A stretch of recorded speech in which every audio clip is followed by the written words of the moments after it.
become an MVP.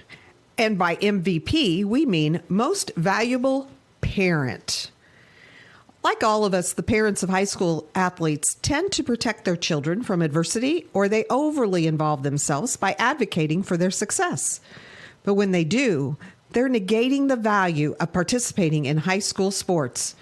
Among other lessons, high school sports teach teenagers to take nothing for granted, how to overcome obstacles, and that an extraordinary commitment of time and effort is required in order to reach goals and experience achievement. High school sports also encourage independence and self-sufficiency, attributes that are needed to be successful in life. It's natural for parents to love their children, and it's important to support them in as many ways as possible. With this in mind, here are 6 easy ways that you can be the MVP of your child's high school team. Number 1, attend your children's games as often as possible. Nothing demonstrates interest and involvement more than being there. And be sure to invite Grandma and Grandpa to come along with you. Number 2, cheer for all the kids on the team, not just your own. Here's a test for you. Do you know all the players on your child's team? Could you say hello to them by their first name? Embracing the entire team is a great way to show that your interest is sincere. Number 3, be a resource for your child's team. Does a teammate need help with transportation? Is the team trying to raise money for new uniforms? Is someone needed to organize a pizza party before the tournament starts? Maybe you can help. Number 4, try not to criticize the coach or the officials in front of your child. Hey, you're human, and there may be times when you need to vent. But be careful when and to whom you do it. Criticizing the coaching staff undermines its credibility and tends to put your child in the middle. And games are seldom won or lost because of an official's call. Remember, coaches and officials are objective. Most parents are not. Empower your child to talk with the coach about concerns. Everybody wants more playing time, and understandably so. But encourage your children to have that conversation with their coaches instead of you doing it for them.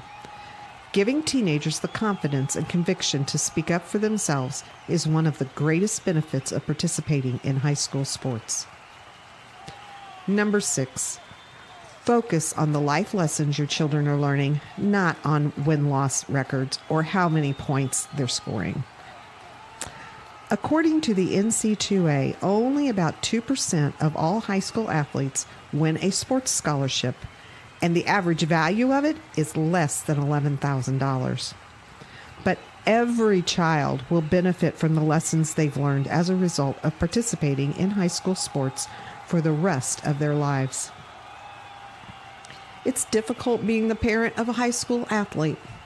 There's far more emotion and social pressure involved than is ideal.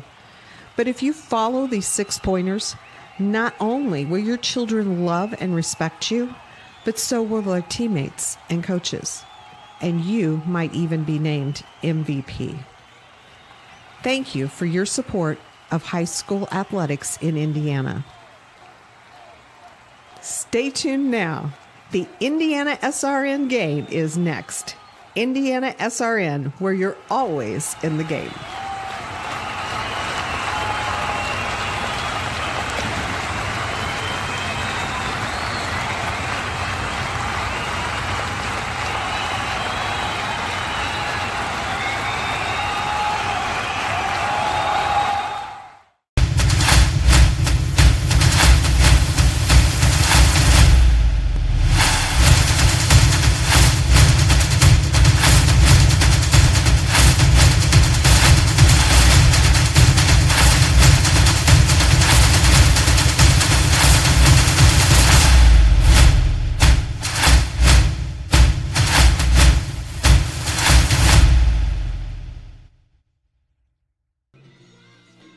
And we welcome you to Friday Night Football. Along with Keith Byers, alongside, I'm Jerry Baker. And we come to you tonight with the ball game that's taking place at Heritage Christian High School as the Eagles play host to the Covenant Christian Warriors. A couple of undefeated ball clubs here tonight. Heritage Christian coming in with 4 wins and no losses. Covenant Christian coming in at 5-0. These are 2 really good ball clubs. Covenant Christian, ranking-wise, they're the number 1 team in the AP poll. They rank number 8 in that poll. Football coaches have them number 9. Sagarin has them all the way up to number 3 in Class 1A. On the other side of the schedule, Keith, if you take a look at Heritage Christian, this is a good ball club, and they have been for a number of years. Ranking-wise in Class 2A, they are number 3 in the Associated Press poll, number 3 by the football coaches, and number 2 in the Sagarin poll, only behind Andrean. So we got 2 good ball clubs going after each other, both undefeated. And one of the keys to the game tonight, Keith, is they may have to put another digital on the scoreboard out there. These 2 ball clubs love to score. This game could be 55-50 if you really watch it, because defensively they have to really buckle down. But you look at the standings, Covenant Christian, this is the highest ranking they've ever been in Sagarin's in the school history. They have not had a losing season when varsity football started, and it is 5 years old. So Sean Lyon, the interim coach, has created a winning attitude, and I tell you what, the kids believe in his system, and they're 5-0, and they've got to be pretty good. On Heritage's side, they've been 1 or 2 in Sagarin rating. It depends on the week. Kyle Ray, I tell you what, it's fun watching him practice because he was a big-time quarterback, went to Indian Creek, and he loves his quarterback, and it is a quarterback offense, and it's going to be it could be a high-scoring game. What do they say about Heritage Christian? They just reload every year, yes. And I think that's true. That's true, and I think Covenant Christian is on that point, Jerry, that they're to a point that people now believe in their system. People are coming out of the classroom. He has 35, 40 kids dressed tonight. For a 1A program that has 35 kids, that's pretty doggone good. It really is. Let's talk about Covenant Christian first off. They are averaging, like you point out, they are averaging so many points per game, and a lot of that scoring will come from their quarterback, Austin Frazier.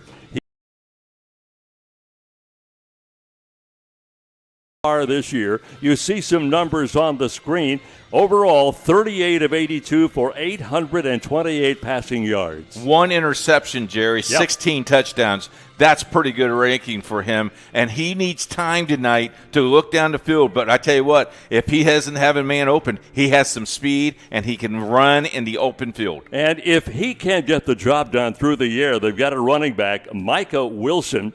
His running average is 394 yards rushing, which is not bad when you consider the number of yards picked up passing-wise. There are his numbers. Yeah, 9 touchdowns on the season. Here's the thing. He's the second teamer.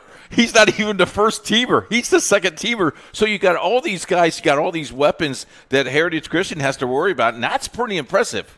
Covenant Christian last year was a 6-5 ball club, and they lost to Indianapolis Lutheran 28-15 at the second game of the sectional. They are hoping to go further this year. Now let's go to the home team tonight. Heritage Christian, the Eagles, coming into this ball game, as we pointed out, 4-0. They played 1 less game, but the schedules are so messed up this year that 5-0, 4-0, some teams have only played 3 games this year. You know, I looked at the Sagarin ratings. There's a couple teams that only has played 3 games, Jerry, and this is week 6. Fortunately, we're playing. That's the good news right now. Yes, sir. Let's talk about the Heritage Christian now, and let's talk about their receiving core. They've got some awfully good receivers, including Gehrig, who is their leading receiver.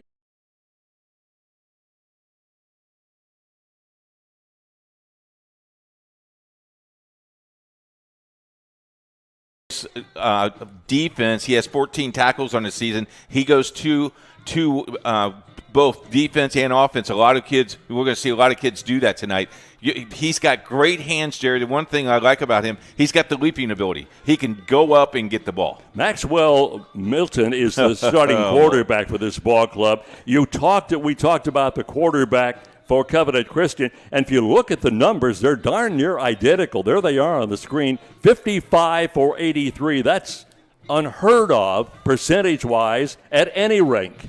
and his quarterback rating is 134.6. The cool thing is, Jerry, our studios are so close to Heritage Christian that I get to go to a lot of their practice. Kyle Ray and I are good buddies, and he is a hoot. Melton is a hoot in the huddle because he makes everybody fun and laugh and lets us have fun. We talked about Michael Wilson. Gage Coffey will also come into play tonight. He has rushed for 339 yards. So they've got a bunch of guys offensively that can score. And as Keith and I were just talking about, is this going to be an offensive kind of a football game? We'll take a break now, come back in a moment. You're watching IHSAA Football, powered by Indiana SRN. Hey, Kelson Carter here with Cars My Plumber. Today we're going to take a look at some water heaters and some problems that could be going on and what to do. This is two 75-gallon water heaters. These are high-efficient water heaters, which isn't the case in most houses.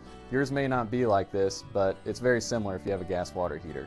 So you have your gas control valves, and a lot of times these need to be set at a certain temperature, so they need to be at 120 degrees. If they're too high, you're taking a chance of scalding seniors or kids.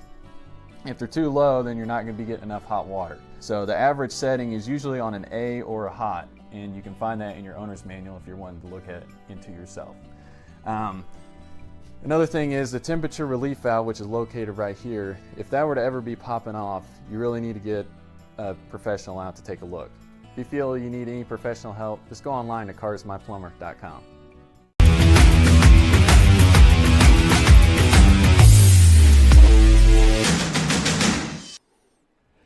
4-0 ball club, Heritage Christian coming in, trying to keep that record alive. They play Covenant Christian, a 5-0 ball club. Heritage Christian coached by Kyle Ray. Covenant Christian, and a little bit of a change from a coaching standpoint. Sean Lyons came in a couple of weeks ago, actually a week ago, Keith, and that you always wonder how that's going to impact a ball club. It didn't bother him at all last week as they rolled to a 56-0 win over Indianapolis Tindley. Sean's been with the program now for 3 years. He also has been in Little League baseball and basketball and football for years. Talked to him before the game tonight, and he goes, I don't know who's more worried about what we need to do, my players or me. I said, just relax and have fun with it. And he goes, that's exactly what our kids are. Our bus trip was nothing but relax and had fun. Both of these teams are ready to play.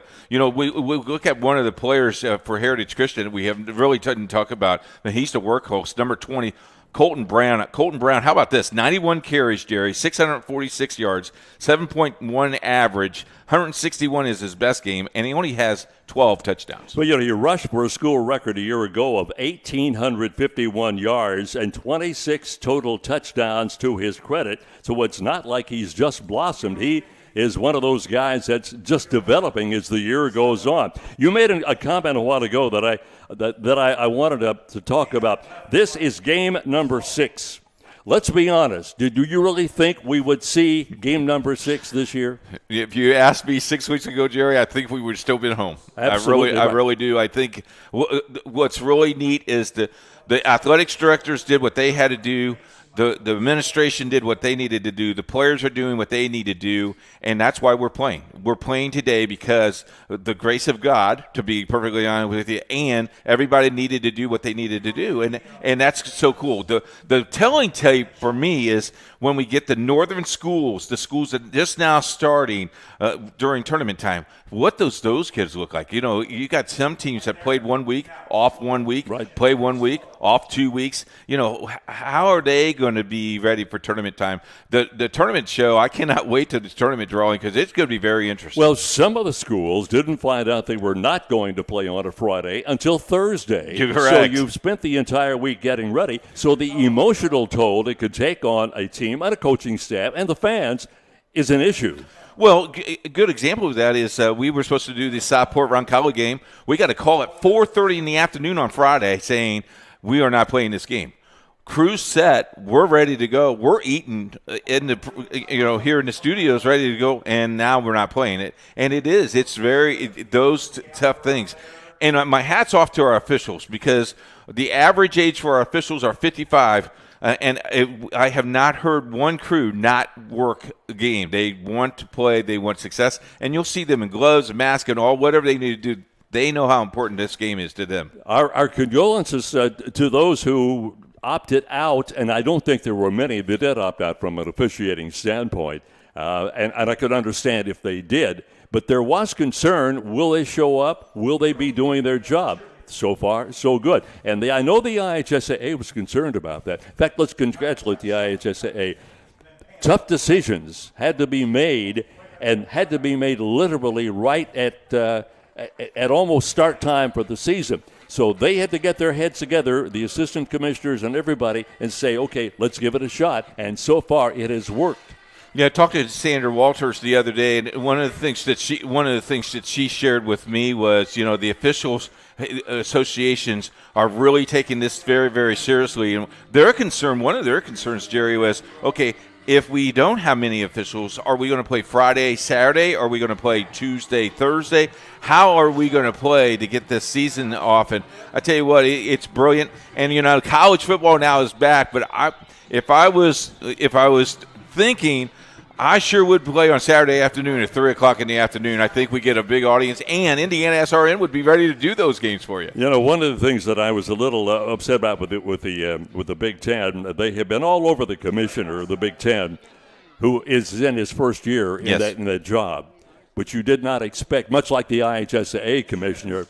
And he had to make a decision. He reached a point where he said, okay, I've got to decide. Well, those that criticized him for maybe hanging up the season too early, he really didn't have an option at that particular point in time. Now, I feel he's being forced to do something that he really might not want to do, exactly. But they're going to play football in a few weeks. Yeah. So, speaking of football and games, Indiana SRN has 15 games for you next week. It all begins tomorrow with volleyball, Traders Point at Horizon Christian. Monday, Roncalli and Heritage Christian volleyball. That is for the CCC Conference Tournament Championship. Ritter takes on Covenant Christian in volleyball. Wednesday, we are at Traders Point as Sheridan plays volleyball with them. On Thursday, Guerin Catholic and Heritage Christian volleyball. Zionsville and Guerin Catholic for boys soccer. Then Friday, here you go, Jerry. Heritage at LaPel, Crimson Knights and Covenant, Cecina, Triton Central, Northview, and Guerin. Those are our TV games. Our radio games, Southport, Terre Haute North, Traders Point, Edinburgh, Triton Central Frontier, Newcastle, Mount Vernon, and Palin Academy takes on Park Tudor. We are going to be very busy next week. Yes, you are, man. Anyway, Heritage and Christian and Covenant Christian about set to kick off for the game of the week tonight on Indiana SRN. Jerry, I want to thank you for filling in for us tonight. We're excited about having you, and no one else gets a steak dinner like you did, but you do look good in the SRN shirt. I will tell you that. Well, the steak dinner wasn't here. Did you guys take? Jerry and I ate it. You finished it up for us. Yes, we did. I understand. You are watching IHSAA Football, powered by Indiana SRN. You look at the Sagarin ratings, Center Grove, number 1, Brownsburg 2, North Central 3, Carmel 4, and Merrillville 5 and 6A. 5A, Cathedral, New Powell, Decatur Central, Valparaiso, Fort Wayne, Drangler. 4A, Mooresville, Mount Vernon, East Central, Hobart, Roncalli. 3A, Chittard, Mishawaka, Marion, Danville, Southridge, and Babuff. 2A, we mentioned Adrian, Heritage Christian, Eastside, Triton Central, and East Brook. And in 1A, Indianapolis Lutheran. Boy, that's a machine down there. Yeah. Southwedge, Covenant, and Southwood, and South Putnam. So we will take a break now. Come back for the opening kickoff in just a moment. You are watching IHSAA Football, powered by Indiana SRN. Hey folks, good to be with you for tonight's game. My name is Andy Simpson, and I'm a licensed IHSAA football official, and welcome to Friday Night Football, powered by Indiana SRN. On behalf of the 340 football officials, the IHSAA, the crew here at Indiana SRN, we hope you enjoyed tonight's game, and more important, don't forget to subscribe to the Indiana SRN YouTube page. As you're watching tonight's contest, I'm going to show you a few of our signals that will help you better understand the information we are trying to convey. Touchdown. Safety. First down. Holding or illegal use of hands. Encroachment.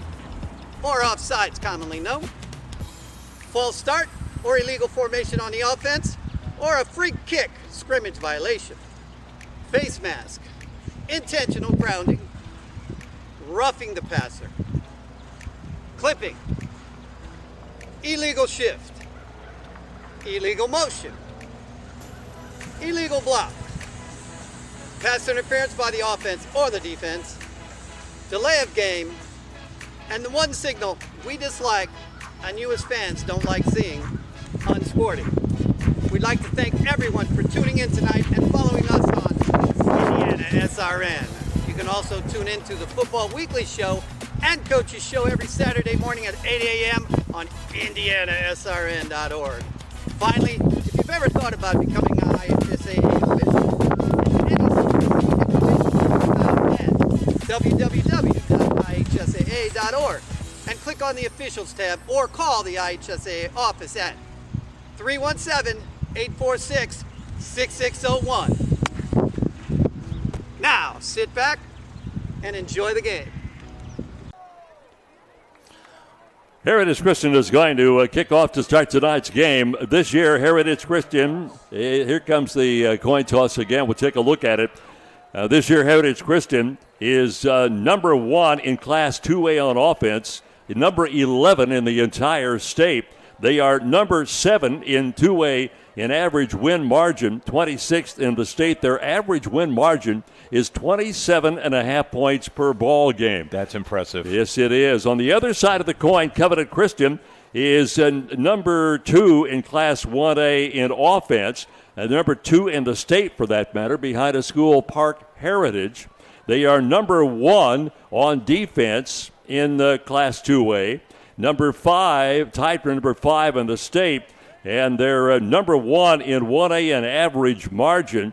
Their average win margin is 51 points a game. Now, Keith, let's be honest about that. In my opinion, the key to the ball game, this will sound silly, but the key to the ball game tonight may be defense. It could be very well, or whoever could score last whoever gets the ball last is going to be the winner of this. It's going to be one of the two. You know, one of the things that Tony Hinkle taught me long ago, Jerry, about basketball, when you coach this game, son, all you got to do is tell them put the ball in the basket more times than the other team, and you'll win. The guy with the most 100% of the points, time. yeah. That's exactly right. Tony had a lot of sayings that when you broke them down made a whole lot of sense. Yeah, I tell you what, what a privilege to be able to grow up around him and Tom Carnegie and those guys. They adopted me when I was a little kid. It was a lot of fun.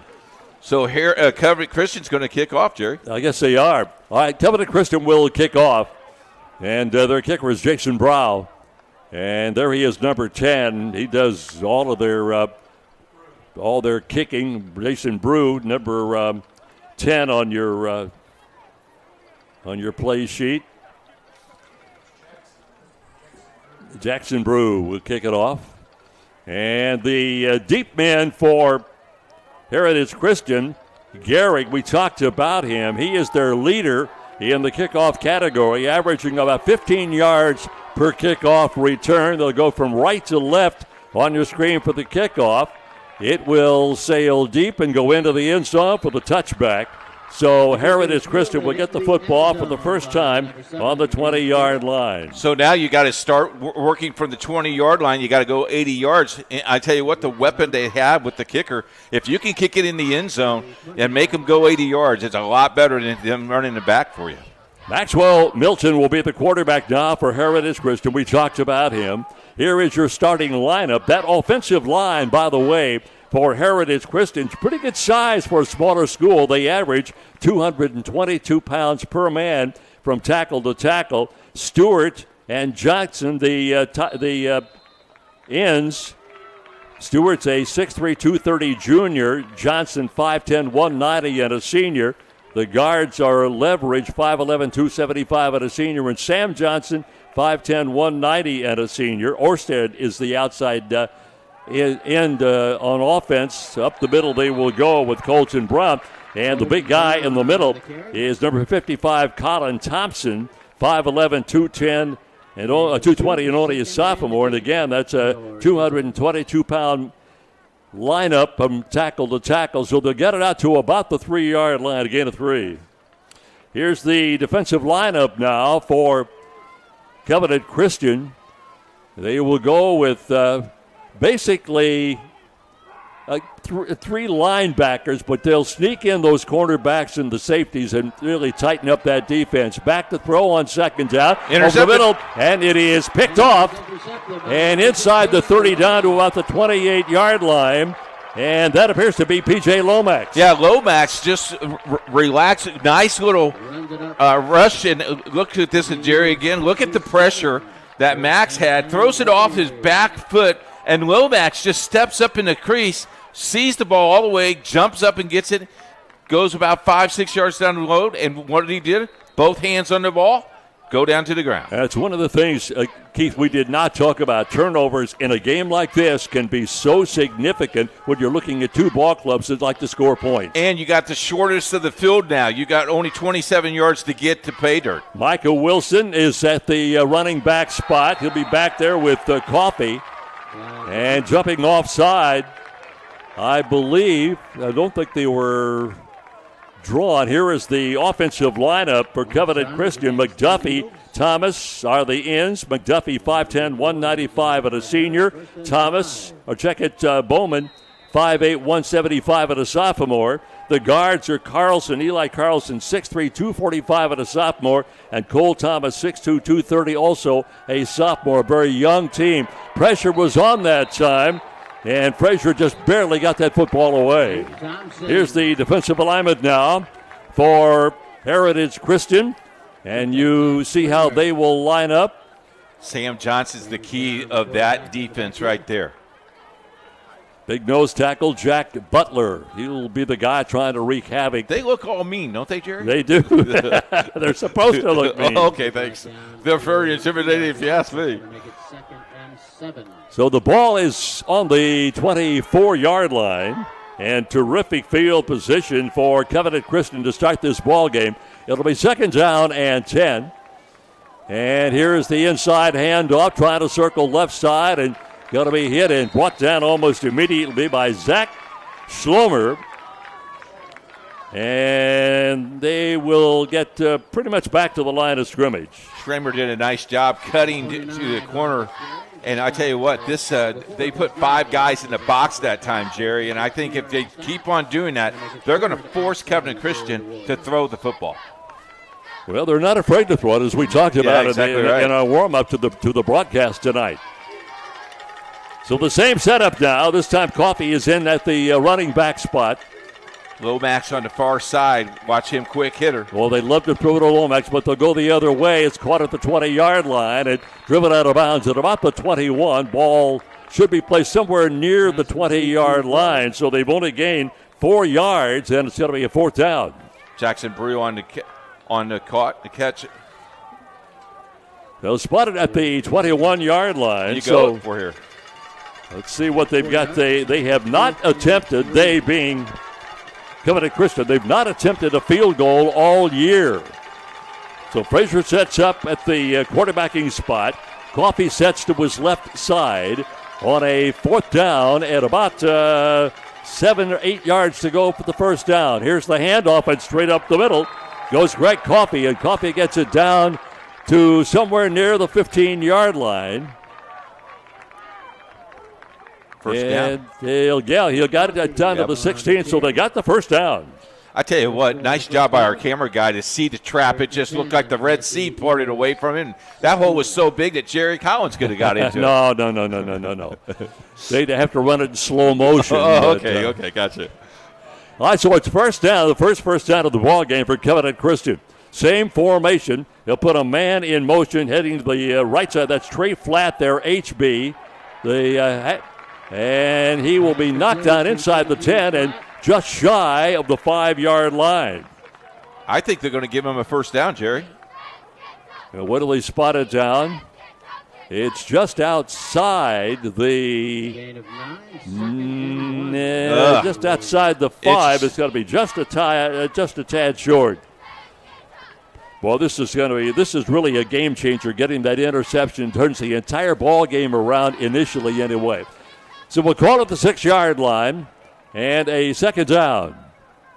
And about a yard to go for the first down. They'll hand off up the middle and working and getting inside the 5 and again, depending upon the spot, but I think he got the first down. Well, I tell you what, they just crashed in. As we talked about, Reed does a nice job. Garrett does a nice job of closing up that hole, and I do believe they got the first down, Jerry. They're going to call it first down and goal. That'll be the second first down of the drive. Coffey's done a lot of the work in this particular series, which began back at the 24-yard line. 4 guys in the box defensively. Again, out of the shotgun. This time Coffey sets to the right side of the quarterback and rolls right. He's got a receiver, and it is incomplete. Trying to get the ball that time into the hands of Trey Flatt, the H-back. You know, he rolls out there, and if you look at the wide open space, I think if he went upfield, Jerry, he might have got 2 or 3, 4 yards. Second and goal. Austin Frazier, we've talked about his ability to throw the football. He has had every game has been a 100-yard plus passing game. He had a terrific game against Tindley a week ago at 1A ball club. So it's second down and goal. Back to throw this time over the middle, and it is caught from 6 yards out. Pass is caught by B.J. Lomax. Touchdown, Warriors.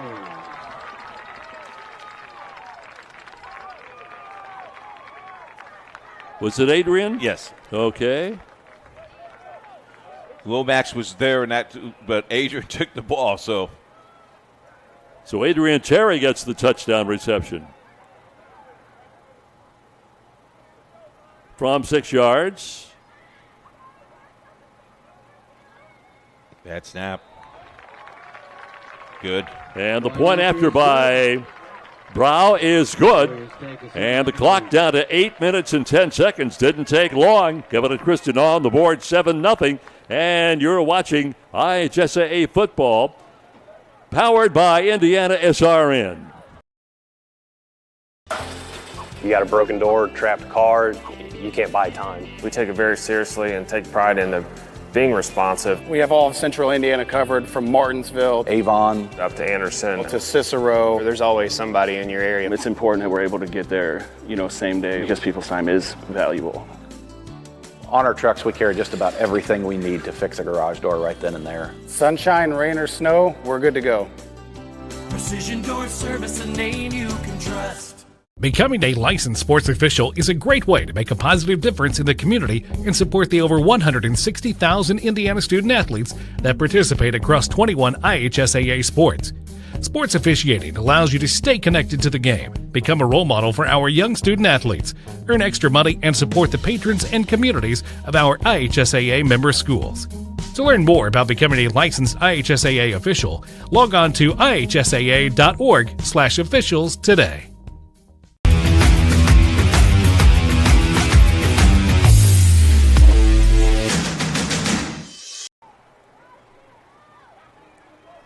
So an 8-play drive covering some 24 yards, a 6-yard touchdown pass to Adrian Terry, and the Covenant Christian Ball Club kicks off again, and they'll put it into the end zone. Here is that touchdown play. Watch the right side of your screen, and lots of room over there. And Frazier had all day to throw that ball, Jerry. He had 3 defenders he could have picked up and did that. This is a big series now. I know it's the second series of the game, but now you're down 7-0. You're home. You need to take some time off the clock and hold on to the football. That was the 7-touchdown reception, by the way, for Terry on the season. And now, again, starting from the 20-yard line, Heritage Christian with the ball on the floor. They ran a couple of plays, and on the second play, the pass was intercepted. And a terrific field position by Covenant Christian, and they got the 8-yard play, the 8 plays that drove it into the end zone. And that's where we stand right now. Second down, gain of 3. Second down, 7 from the 23-yard line. Got a whistle on the play. Young man does not have all his pads covered.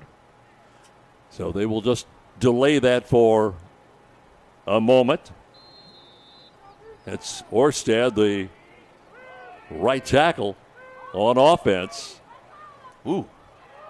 Hand off in the backfield over the 25, and that's to around the 28, 29-yard line. Defensive stop by Reed Schreiner. And it'll be third down. Colton Brown has had the ball now 2 times in a row. Maybe they decide this is what they need to do to put a running game. This is a big 3rd and 1. Almost 3rd and 2, Jerry. Yeah, it's a long one. Let's put it that way. They have put Gary and Sharp way out to the left side of your screen as one of the wideouts. Not going to go that way. Going to try to pick it up on the ground. Indeed, they do, but a lot more time, a lot more yardage. He'll take it out across the 35, and that'll be a first down. In a situation like this, Keith, one of the things that can happen to a ball club, if you're not well disciplined and well coached, you kind of come out in a state of shock after you've ran 2 plays and you're already down. You start panicking. Yeah, you really do a little bit, but that's not going to happen here. Not with these 2 ball clubs, not the way they are coached. Put a man in motion, swinging up the left side is Nate Thompson, but again on the ground across the 40 to around the 41, perhaps the 42-yard line. And maybe the take here is let our offensive line wear out their defense a little bit. Well, Frazier likes to throw. Milton likes to throw the football. We talked about the fact he's 55 of 83 for 851 yards. He's not going to carry the ball much. I've got him unofficially at 2 carries for a total of minus 17 this year. That's how I would run the ball. Absolutely right. Here's the handoff again to the fullback coming over the right side, running over that right guard spot. And a gain of maybe a couple of more yards that time. That's Colton Brown on the carry. So your point is well made. They have not thrown the football yet, and they're in a 3rd down situation. 3rd down and about 3 yards to go for the first down. What I like about Milton is he controls the huddle. No one else talks except him. He gets to play. This is what we're doing. Trips. Brown should get the football. They're going to set up in a shotgun with nobody in the backfield. He fires, and it's incomplete. Pass intended for Thompson on the left side of the offense. So, Jerry, do you go for this at 4th down? Well, we're going to find out pretty soon. I hesitated because I'm a little shocked at what they ran on 3rd down. They've been running the ball so well behind the tackles and the guards. I'm surprised they didn't try to pound it forward and get a couple of yards. Clock down to 5 minutes and 5 seconds to go on this opening quarter of play here on SRN tonight. They're sudden indicated they're going to go for it. They are. Well, this is big. That they don't get it. Kevin and Kristen got terrific field position. And now Heritage calls a timeout. They're going to take a timeout. They want to think about this. 5:05 to go here in the first quarter of play. Kevin and Christian 7, Heritage Christian nothing here on Indiana SRN.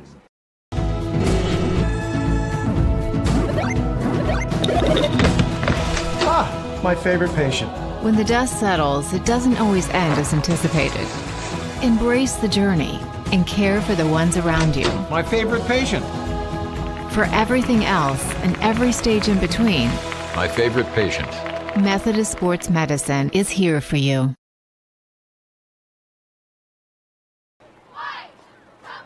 Check out our YouTube channel. Watch more than 700 archive games. Subscribe today, Indiana SRN. And we thank you. I want to say hi to a longtime friend of ours who's worked for us for years, Riley Thomason. He is listening all the way in Arizona tonight, Jerry. He used to be one of our producers, and he is now watching the game. He goes, "You guys sound good." And who is that new guy? So he's out there where in a couple of weeks when we get chilly, he's going to still be warm. I'm going to go see him. Ah, gotcha. All right, 4th down. Well, they called it a first down here. And across midfield into Covenant Christian territory. That'll be back to the 48-yard line. Big play for them. They needed to play, got the first down, and with 4:56 running, tell you what, this is a quick first quarter. You know, this is one of the things I've talked about in previous games.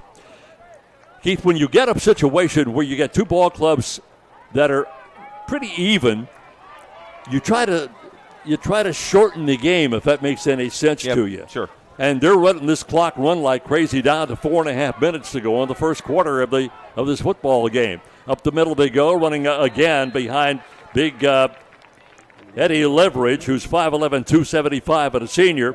Colin Thompson is the center at 5'11", 220, and only a sophomore. Sam Johnson at that right guard spot, 5'10", 190 and a senior. And to reiterate, pretty good size offensive line for a smaller school, 222 pounds per man from tackle to tackle. Got a late flag on a face mask penalty here, Jerry. Came in very, very late. Well, that's going to give him another first down.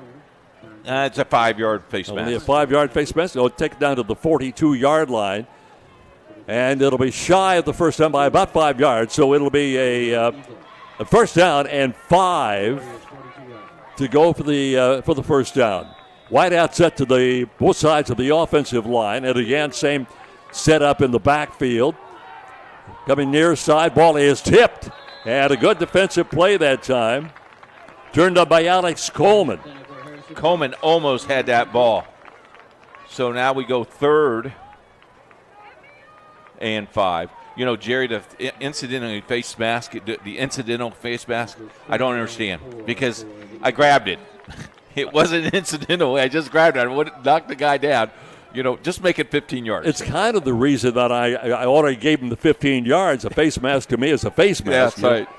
You either turn his head around half or 3/4, one or the other. Exactly right. So we're in a third down scenario now with about 4 yards to go for the first down.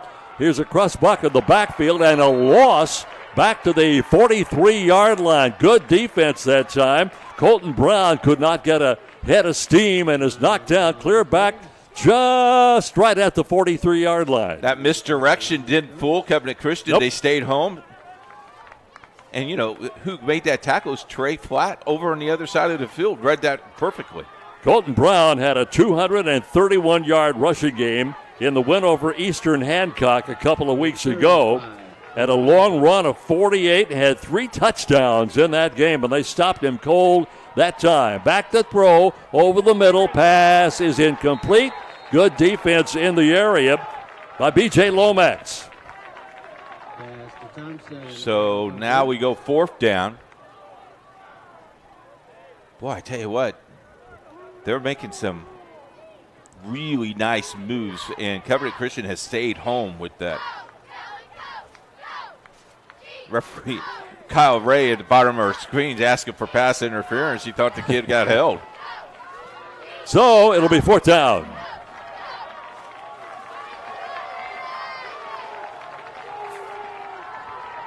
Back to throw on 4th down. Got a receiver over the middle, and it's caught at the 32-yard line. And the receiver is Reed Gehrig, and Gehrig gets the first down. Young man we talked about in the pregame, 6'3", 180, and he just went up and got it. At 6'3", you just throw it up in the air, you go get it. That's the 11th reception of the year for Gehrig. He has 240 yards total. Add about 30 more onto this, and now Heritage Christian in business down along the 23-yard line. First down and 10. In the blue uniforms, that's Heritage Christian. Here's the handoff of the backfield.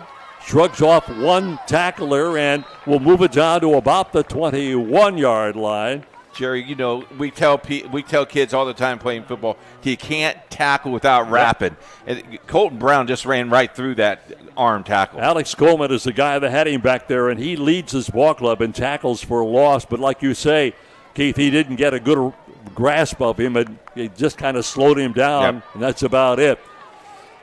So the ball is spotted now at the 21-yard line on the first down. There's a good look at that quarterback. And they will hand it off and straight up the middle. is Colton Brown again.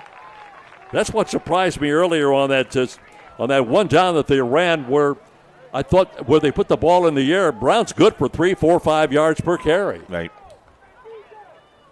Couple of minutes to go now in the first quarter of play. Second down and 8 yards to go. Ball spotted at the 18-yard line. And a really good drive now by Heritage Christian. Eating a lot of time off the clock, but nonetheless getting it done very effectively. Back to throw again. Here's Milton. Wants to throw near side. Does. A pass is caught by Gary Sharp. And Sharp will be knocked out of bounds, which will stop the clock with a minute 34, but he gets the first down. I tell you what, Covenant Christian, I don't know who that was. The defender, watch the defender here. He plays this ball. He's going to go for the interception. Should have played the man. And out of bounds, and they spot the ball right at the 6-yard line. And I think that was Will Lyon that went for the ball. Should have went for the man. So a first down and goal from the 6-yard line. Double setbacks that time, double running backs. And they'll try the right side and get it inside the 5. And Covenant Christian says they have the football. Let's see. Nope, they're going to give it to him. Ball was down. I tell you what, this is scrappy. Officials go relax. Yeah, they're going to give the ball. Yeah. It's just, they're going to mark it down at the 4-yard line. This is a long drive. This will be the 16th play of this drive coming up.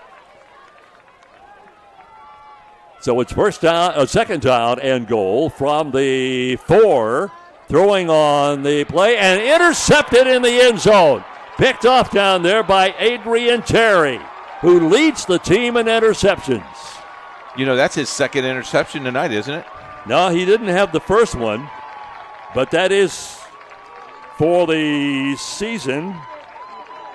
I don't have the number in front of me right here, but no, he got the ball about 2 yards deep in the end zone, and another miscue by Heritage Christian. Yeah, the one thing about what he should have done is just stayed in the end zone. He ran it out. Now it's on the 1-foot line. So now it's first down and 99 yards. But at the time, you know, we're always kind of critical of a young man, or even at the pro level. Right. You're thinking, I got the football. I got to run with this baby. That's right. Well, if you just stand still, you pick up 20 more yards. So they will start this drive officially at the 1-yard line. And we'll see what Austin Frazier's got to show for this offensive lineup. And Heritage Christian will jump offside unless they were drawn. And if it is, a penalty to be about a foot and a half. Oh, it's going to be 5 yards. Now you got pretty comfortable. Now you're going to be at the 6. Let's take a look at this interception again. Look how he read the eyes of the quarterback. Yep. It was single coverage out there. It wasn't like he had double coverage on him. Just a really good defensive play turned in that time by number 19, Adrian Terry. Milton now in his second interception. He has 3 on the year and 2 tonight. Clock winding down. It's at 46.9 of the opening quarter of tonight's game here on SRN. He'll hand it off to the near side, out across the 9 of the 10, and the flag is being thrown, and that's generally a blocking foul. Gage Coffey, the ball carrier. We will wait. We will see. I think you got probably holding on the end down here. Yeah, it's normally a defensive call when they're running a sweep like that. The officials gather together and will make a decision. It is holding. Here's the holding call. It'll be a 5-yard penalty.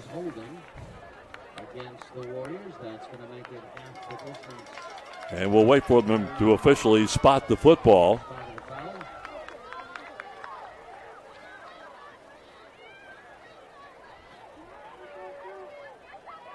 Mark it off from the 8, and that'll move it back down to the 3-yard line. Well, they put it down at the 4.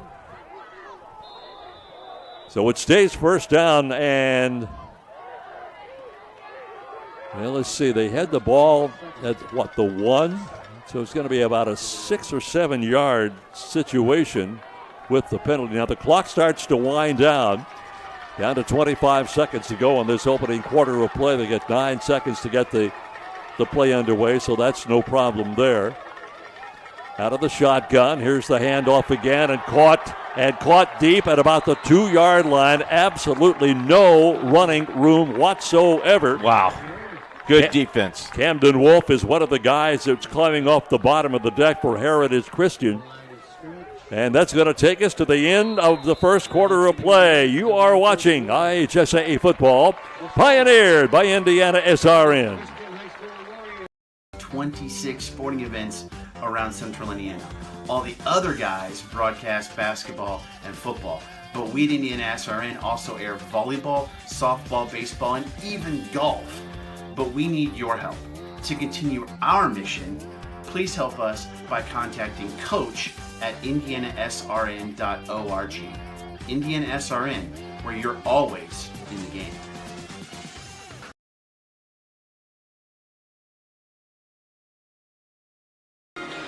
Jerry Baker and Keith Myers back at Indiana SRN. Our game tonight coming to you, location-wise, Heritage Christian High School. And Heritage Christian, we talked about how both these ball clubs are ranked in Heritage Christian in 2A, Covenant Christian in 1A. We talked about how they are ranked, and this has been a unique and strange and somewhat unexpected first quarter of football. But you talked about it before. You said it's going to come down to maybe defense. That's what it is now. So, I honestly, Keith, was when we decided to do this game, my first thought was, okay, offense. You look at both of them; they're both scoring in the 40s and 50s. But I had a sense that if you're going to win this game, you had two options. Number one is outscore. Number two is shut them down. And so far, both teams have shut each other down. And talking unique, Jerry, we're doing this game is unique because we are not at Heritage Christian. We are in the studios of Indiana SRN, but we have all of the amenities of the game because we got the band playing in our ears, but it's a safe environment for everybody. Well, as long as Jerry Collins doesn't push the wrong button, we're in terrific shape. Because I tell you what, we got the best two cameramen we got tonight. We appreciate all of our crew tonight. This is uncharted territory. I don't have to tell anybody that. We're doing games in studios. The baseball, I'm a baseball nut. Teams are doing from home stadiums clear across the country. It's just weird, and it takes you a little while to get comfortable in these surroundings. Yeah, but once you do, you feel pretty comfortable. And, thanks to everybody who's made this possible, both athletic directors. These schools love us, and we love them. And I hope you're enjoying the game tonight. Well, if you don't have cooperation from your ADs and those who have the foresight to see what this benefit is, you just don't have anything. And we've got some good ones tonight, that's for sure, and have been for a long time. All right, here we go now on a 2nd down and 8. And what do we got here? Got a false start. Can't move toward the – we're not playing in Canada, eh? Hey, that'll move them back, maybe a yard? It is false start. You see the officials wearing masks. And the penalty will be about a yard penalty, so there's really not much change in the situation. Frazier's got to get that offense cranked on a little bit and depend on Michael Wilson and Gage Coffey, the guys that will run the football. And so far, running up the middle has not been the way to go. 4 down linemen now for Heritage Christian, and they're going to come right at you. Here's a handoff on the left side, and Joe, did he get out? Yeah, he got out of the end zone, brought down. Is Coffey again with little or no gain. 3rd down coming up. Boy, he is right at the 1-foot line. Holy, look how close he is, Jerry. Interesting note here. In the opening quarters of the games this year, Covenant Christian has outscored their opponents 102-6. In the second quarter, they have outscored their opponents 119-0. And the same is true in the third quarter, 46-0. This time they'll try the pass, and they're going to go for a whole bunch. We're going to get a penalty, and it's going to be pass interference. Nate Thompson was the defensive guy for Heritage Christian in the area, and if it's against him, that'll give him 15. And that'll give him a 1st down. And I tell you what Terry did is he just ran the post. We watch this if we have it again, but he just ran the post, and the defender just held him up there, and that's 15 yards. It's going to be a first down. Yeah, that's pretty smart. Sometimes, if you're the receiver, you can cause that defensive pass interference by just maybe slowing down just taking one little smaller step, if you will. Not that that's what he did, but he had the defender all over him. Gutsy call, by the way. Yeah, gutsy, especially 2nd down and 8 on your own 1-inch line. Covenant Christian, a win over Jennings County, Rushville, Crispus Attucks, and Indianapolis, Washington, and then Indianapolis Tinley last week. They have scored as many as 68 points in the game. They beat Rushville, a 3A ball club, by the way, 68-6 in the second game of the season. They have played 5 games. Heritage Christian only has 4 under their belt in this ball game. So with the second quarter just getting underway with 11:10 to play, it's a first down and 10. And they'll keep it on the ground again, trying to find running room on the near side, and will be dragged down at about the 16-yard line. The one thing I see that both teams want to do is keep the clock running. Yep, and that's why we talked about shorten the game. Yep. So the clock is down to 10:48 in the second quarter. I mean, he could have very easily ran out of bounds, Jerry, maybe get another yard or so, but he kept the ball running. You know, time possession is going to be a key here. Again, that big Covenant Christian line with McDuffie and Bowman on the ends. Carlson and Thomas at the guards, and Ethan Sparks is their big center. He is 6'5", 280 pounds, only a junior. Swing a man in motion. That is flat, the H-back going out to the far side. And the pass extremely overthrown at about the 50-yard line. Let's look at some scores tonight. Switzerland County and Rock Creek. Rock Creek doing 6-0. Eastern is leading Clinton Central 19-0. Tipton, a team that Heritage Christian beat in Week 2, 21-0 or Northwestern. Union and Union County, that's a battle of the Unions, 0-0. And the Blackhawks of Sheridan and Taylor is tied at 0 at halftime. How about Bud Wright? Oh, Bud just... Him and you and Bud started at the same time, didn't you? Yeah, well, absolutely. I know. You know, when Bud passes on, all they got to do is stuff him on the sideline and let him stand there. Exactly. He is one of my favorite people, by the way. Long throw again, got a receiver, and it is caught at the 39-yard line and out of bounds at about the 40, and that time it is Lomax. Wow. Time to throw the ball, and Lomax just waited for the ball and just stretched out, and now they're in great field position at the 40-yard line. Look at this. Again, plenty of time, and he's throwing this off the back foot, Jerry. Boy, that's a great throw. That is a super show. Interesting, last week in the win over Tinley, Lomax had 1 reception for 59 yards and a touchdown. I'll take it all the time, wouldn't you? Yeah, he only has 11 on the year for 217 yards and 4 touchdowns, and that was a big one there. And running and getting it across the 45 inside around the 40-yard line, that is Michael Wilson. He is the kid that we previewed tonight. He did not start. This is the first time. It's 9:43 in the first half, and he just came into the game. So Michael Wilson and Jage Coffey are the two-headed monster, if you will, out there right now. And with Lomax catching the ball, you got 3 guys that you can go to now. Boy, how'd you like it? If Coffey gets winded, you bring in Wilson. I love that combination. Here's the handoff up the middle again, across the 40, down to the 37, perhaps the 38-yard line. A number of defenders, including Harrison Waltz, who leads the team in tackles and now we got a late flag. And this is generally unsportsmanlike. Let's see.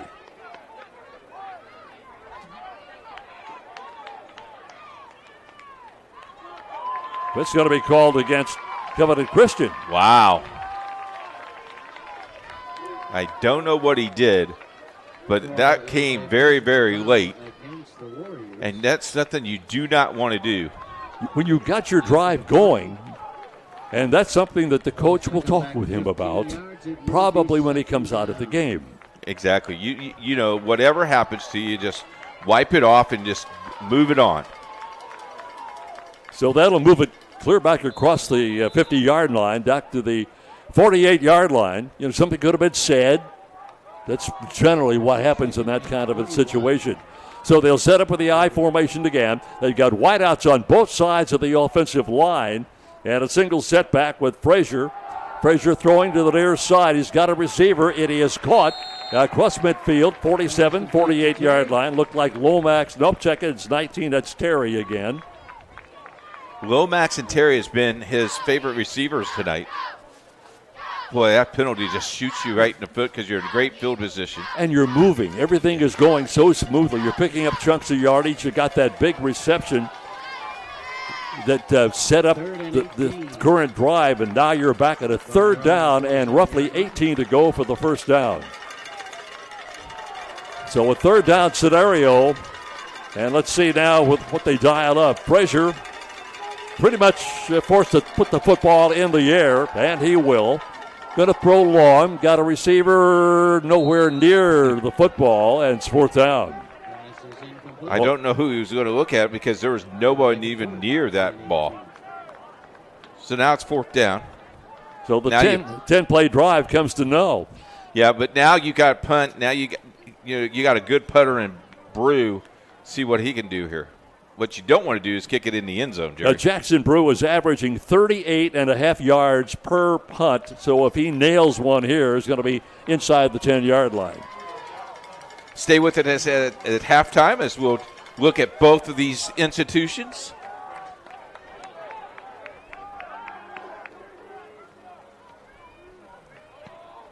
So Brew gets it away, and a fair catch called for at the 16-yard line. So Heritage Christian, who ran off almost 9 minutes on their drive, and it was an interception, takes over. Ball control and time possession to Heritage Christian, but you find yourself down 7-0. Yep. Kevin Christian score coming in the first quarter on a 6-yard touchdown pass from Frazier to Adrian Terry. And that's where we stand right now with 8:35 to go in the second quarter of tonight's game. Heritage Christian won their first sectional championship last year since 2008. Did we have a late flag here, Jerry? Because the officials are now marking off 10 yards. I didn't see the flag, and I didn't hear any explanation. I'm trying to pick up what the PA announcer might have said, and I couldn't catch anything there, but they have moved it back, to the 8-yard line, 8 or 9 yard line. So they'll start this drive and almost caught in the end zone with no running room is Colton Brown. Colton Brown on the carry, brought down just behind the line of scrimmage. Clock continues to wind with 8 minutes, 20 seconds to go. We talked about Brown last year rushing for 2,426 yards and 32 touchdowns. Right now, they need to get out of the situation that they are in. They lost about 3 yards. It'll be a second down and 13 to go for the first down. And again, set up in the shotgun, and here comes pressure. They're going to throw it upfield, and it's incomplete. They had a receiver in the area, Nate Thompson, but just overthrown. Check our scoreboard real quick here, Jerry. Franklin Central and Noblesville, 6-6 at halftime. So the clock will stop at 7.5 minutes to go in the second quarter of tonight's game. Kyle Ray in charge of Heritage Christian, graduate of Indian Creek High School and Franklin College, and a senior season at Franklin. He was the first-team All-American, Heartland Collegiate Conference Player of the Year, and was a finalist for the Gagliardi Trophy as the NCAA Division III Player of the Year. And incomplete again. Interesting note about Ray, he teaches fourth grade. Known for his bow tie Wednesdays. I will tell you this. You got to check out his YouTube page because he loves musicals. So he teaches his kids scores. That's how he teaches us history, by scores of music. I love teachers who make interesting learning. And make it fun, right? The idea came when, as a student teacher, he'd wear a bow tie to class every day, and his students loved it. So all of the fourth graders in all the classes are now wearing bow ties on Wednesday. How about That's cool. That is cool.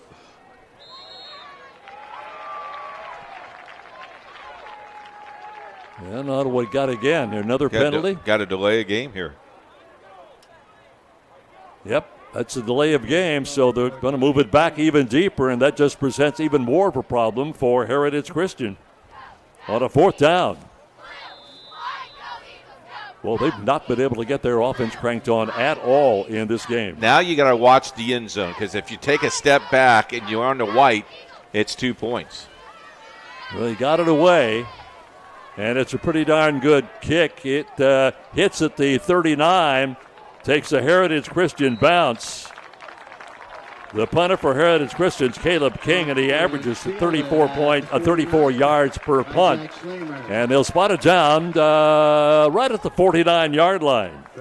It's about a 47-yard punt. Pretty good punt. Hey, enjoy volleyball. Check us out tomorrow afternoon. 12:30 start. Traders Point, Horizon Christian volleyball for you right here on Indiana SRA, and a slew. 15 big games next week. You guys are busy. Yeah, we're a little busy. So they'll start this drive at the 49-yard line, and this for Covenant Christian will be their third possession of the game. And again, Fraser's at quarterback. Coffey and Michael Wilson are the keys as far as the running back game is concerned, and a flag. And it's going to be a procedure call against Covenant Christian. It'll set them back 5 more. Jerry, just to finish that thought, we love to put kids on the tube and on the internet radio, and, Grandma likes it, and we love to do it for her. So a mistake offensively. You see Austin Fraser, number 7, coming back into the huddle. Now he's got to work with a first down at 15-yard scenario. Let's see where they want to go. They'll put a slot man to the right side and set a single wide out to the left side at the very top of your screen. Back to throw on first down, and a receiver absolutely wide open, and the pass is caught by B.J. Lomax. I tell you what, Lomax just went to the pole, went right to the post, and that's a 30-yard pass, Jerry. Look at this. Had plenty of time. Good throw. Look at that air up on that ball. That's incredible. Boy, somebody blew a defensive assignment that time because there was nobody within 10 yards of him. So they get the first down. And now deep in territory, Heritage Christian territory. And they will work it on the ground, get it to around the 18 or 19-yard line. You can see now Heritage Christian is trying to tackle the football, Jerry. They need a turnover as we're halfway through this first half. 6:17 to go in the first half of this football game. They'll spot the ball at the 19-yard line. Boy, that was just a terrific throw. He caught it in stride and then stumbled to the ground, or he could have gone all the way. Ball at the 19. Second down. And about 9 yards to go for the first down. Lots of time over the middle. Pass is caught into the end zone, I believe. Yes, a touchdown. And the reception goes to B.J. Lomax. Oh, my goodness. Cross route. And Fraser just thread the needle here for the touchdown. From 19 yards out. Here in the second quarter with the clock at 5:45. And now the point after. Brew is 27 of 33 on the year coming in.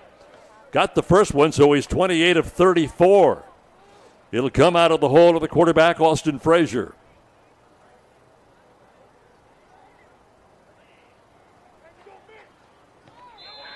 Kick is kind of wobbly, but he got it in. It got blocked from the line of scrimmage, Jerry, and it still went in. So 3 plays, and they've got a 14-0 lead with the clock showing 5:45 to go here in the second quarter. Point after is good. Warriors lead. That ball was blocked. I couldn't tell if he blocked it or yeah, if he did. just... Every day, Summers Plumbing, Heating, and Cooling keeps Hoosiers comfortable at home. When you see our bright orange trucks on the road or in your neighborhood, you know the Summers tradition of trust is alive and well. We deliver essential services where you need them, when you need them. We're trusted for quality service at fair prices. Plus, we do what it takes to keep you safe in a time like this. Just call Summers and enjoy the season at home in comfort.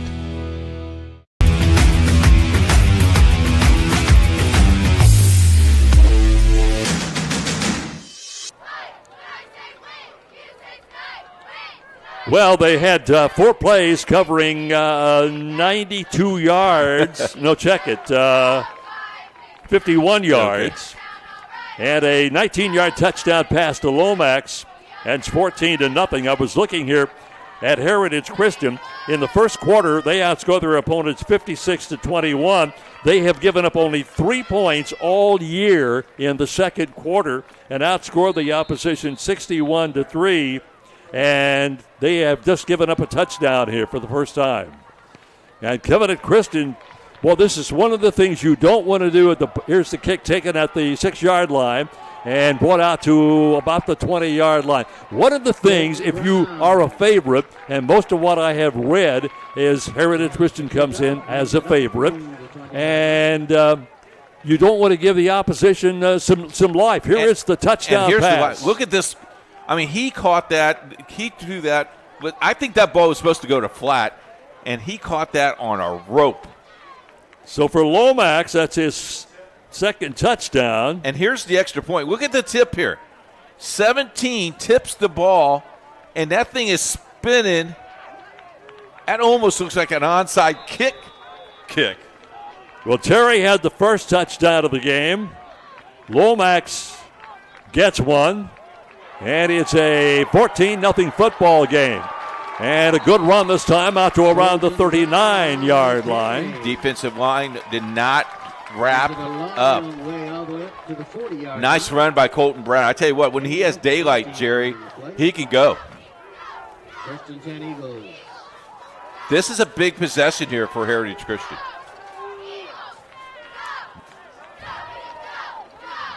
That was the 5th first down of the football game for Heritage Christian. They need something for halftime, which is 5 minutes and 10 seconds away. Again on the ground, pick up off 5, out to the 44-yard line. Ball carrier, Wade Wallen.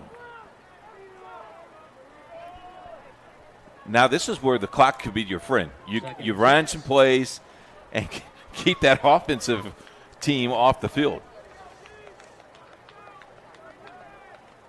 We talked about Colton Brown and his ability to run the football. They can also throw to him out of the backfield. He has 5 catches for 118 yards and a couple of touchdowns. Let's see if that comes into play. Got Reed right open over here in the flat. Out of the shotgun, they'll hand off instead inside, working across midfield out to the 44-yard line. A really good, strong run that time by Colton Brown. This kid is only a junior, Jerry. Great numbers, junior, and I tell you what, he picked up probably 20 pounds of muscle over the break here. Timeout by Covenant Christian. So that's the first time out of the game as far as Covenant Christian is concerned. 4:22 to go in the first half, and Heritage Christian down 14-0 to Covenant Christian. Can't get to a computer? Then we've got you covered. Just go to the Indiana SRN app and stay up to date with all of your favorite teams. You can watch live coverage or relive the experience with our on-demand service. Burtner Electric Incorporated has been proudly serving our residential and commercial customers with quality electrical repair for over 33 years. We are fully licensed and insured in electrical wiring and electrician service packages. You'll receive a competitive assessment, whether you're a homeowner or a business owner, first-time or long-time customer. We offer free estimates for any new project. Call our licensed and experienced electricians today.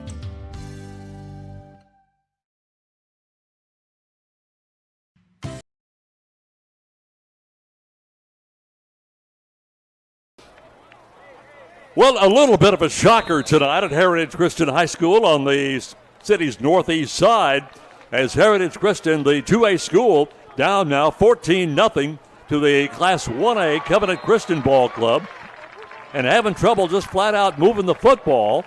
This time the ball carrier getting right up to about the line of scrimmage. And now we're looking at, what do we got here? A 2nd down and 10. Yeah, they didn't move the chains at all on the other side. You know, both of these teams play in the Circle City Conference in all the sports except football. And this has been a nice little rivalry the last couple of years. And, man, I tell you what, it's a rivalry tonight, isn't it? It sure is. And a little bit of a shocker. So again, same formation offensively and the same run up the middle, and there's nowhere to go. Leverage and Thompson and Johnson have not been able to open any kind of a hole up the middle to get any kind of running room for their running backs. And you just wonder what the defensive coordinator said to the boys in the huddle, because I tell you what, they have just been stunned the last two. So we'll try a 3rd down and 10 and almost forces Maxwell Milton into a passing situation. You're right. He has a long reception of 47 yards this year. He airs this one out, and it's knocked down. Wow. Good defensive play that time by number 11, Brad Nardi. Nardi just set up and watched the eyes again, Jerry, and again batted the ball down. That ball could have got intercepted, fell down to the ground. Now it's 4th. I guess you got to go here, right? Well, yeah, I suppose so with the clock showing 3:02 to go, yeah. You know, if you're a quarterback and you focus on that receiver and don't give your defense anything to worry about, they can almost run to that guy. On it, yeah. So it's a 4th down and about 10 yards to go for the 1st down. And again, the same offensive formation, and it looks to me like, Heritage Christian is going to take a timeout. It's been an interesting first quarter of play with Covenant Christian jumping out in front 14-0. And as I pointed out a few moments ago, they just shut everybody out in the second quarter of their football games. They have not given up a point, Covenant Christian, in the second quarter. Well, Indiana SRN is very excited to be a part of the success of this team as we prepare for the next school year. We humbly ask you to consider supporting us. Every donation, big or small, gets us one step closer to putting another kid on TV for Grandma, who lives out of state, for viewing parties in Texas, and our troops in the Middle East, all who watch our teams. To help us, simply go to our website at indianasrn.org. Hit our donate button. It's just that easy, and thank you for your support. One of the things I love about webcasting is you can pick us up everywhere. Yeah, and Jerry, you know, we're getting ready for basketball season, and we would really like that support. All right, here we go now. You're right. They're going to go for it on 4th and 10. They'll go upstairs this time, but Reed throwing, and it is caught by Reed Gehrig.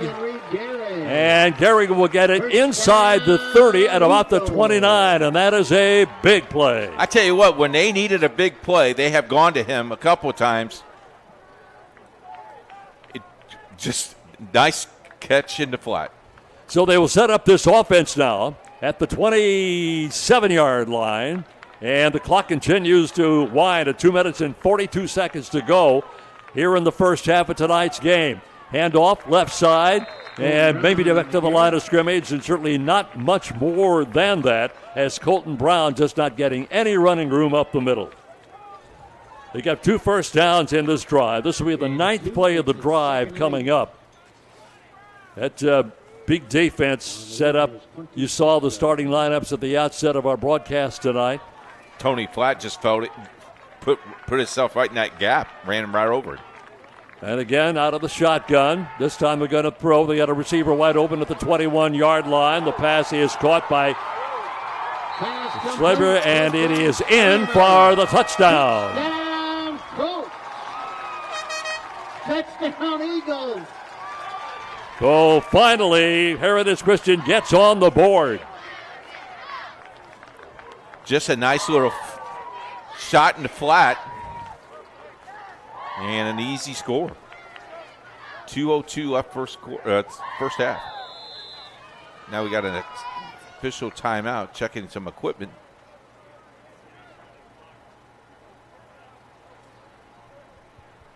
And I think we may have an injury on the field.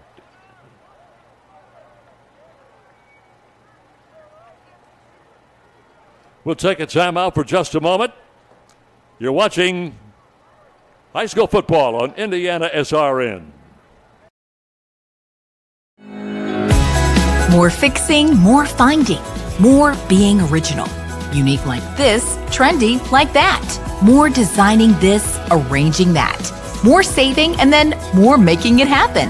More of your space looking like this, and more of you feeling like that. More excitement, more savings, more furniture, more rugs, more flooring. More affordable luxury from RG Decor.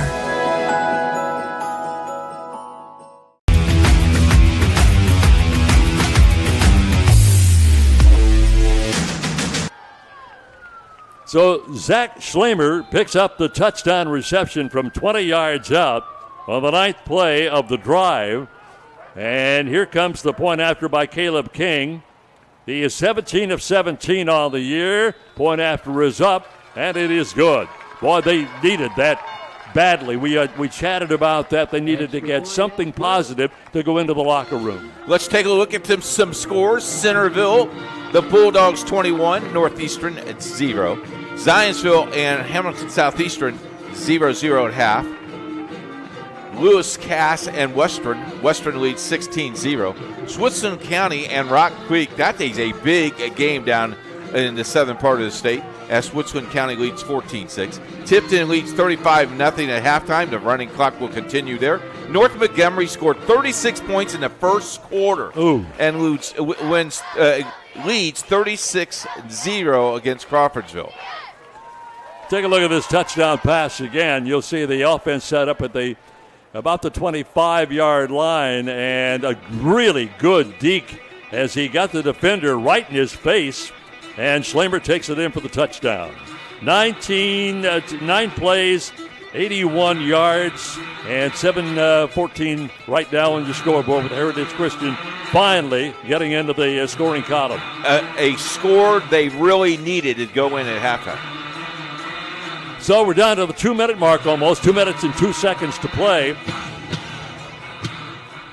And Heritage Christian, Caleb King will kick it off.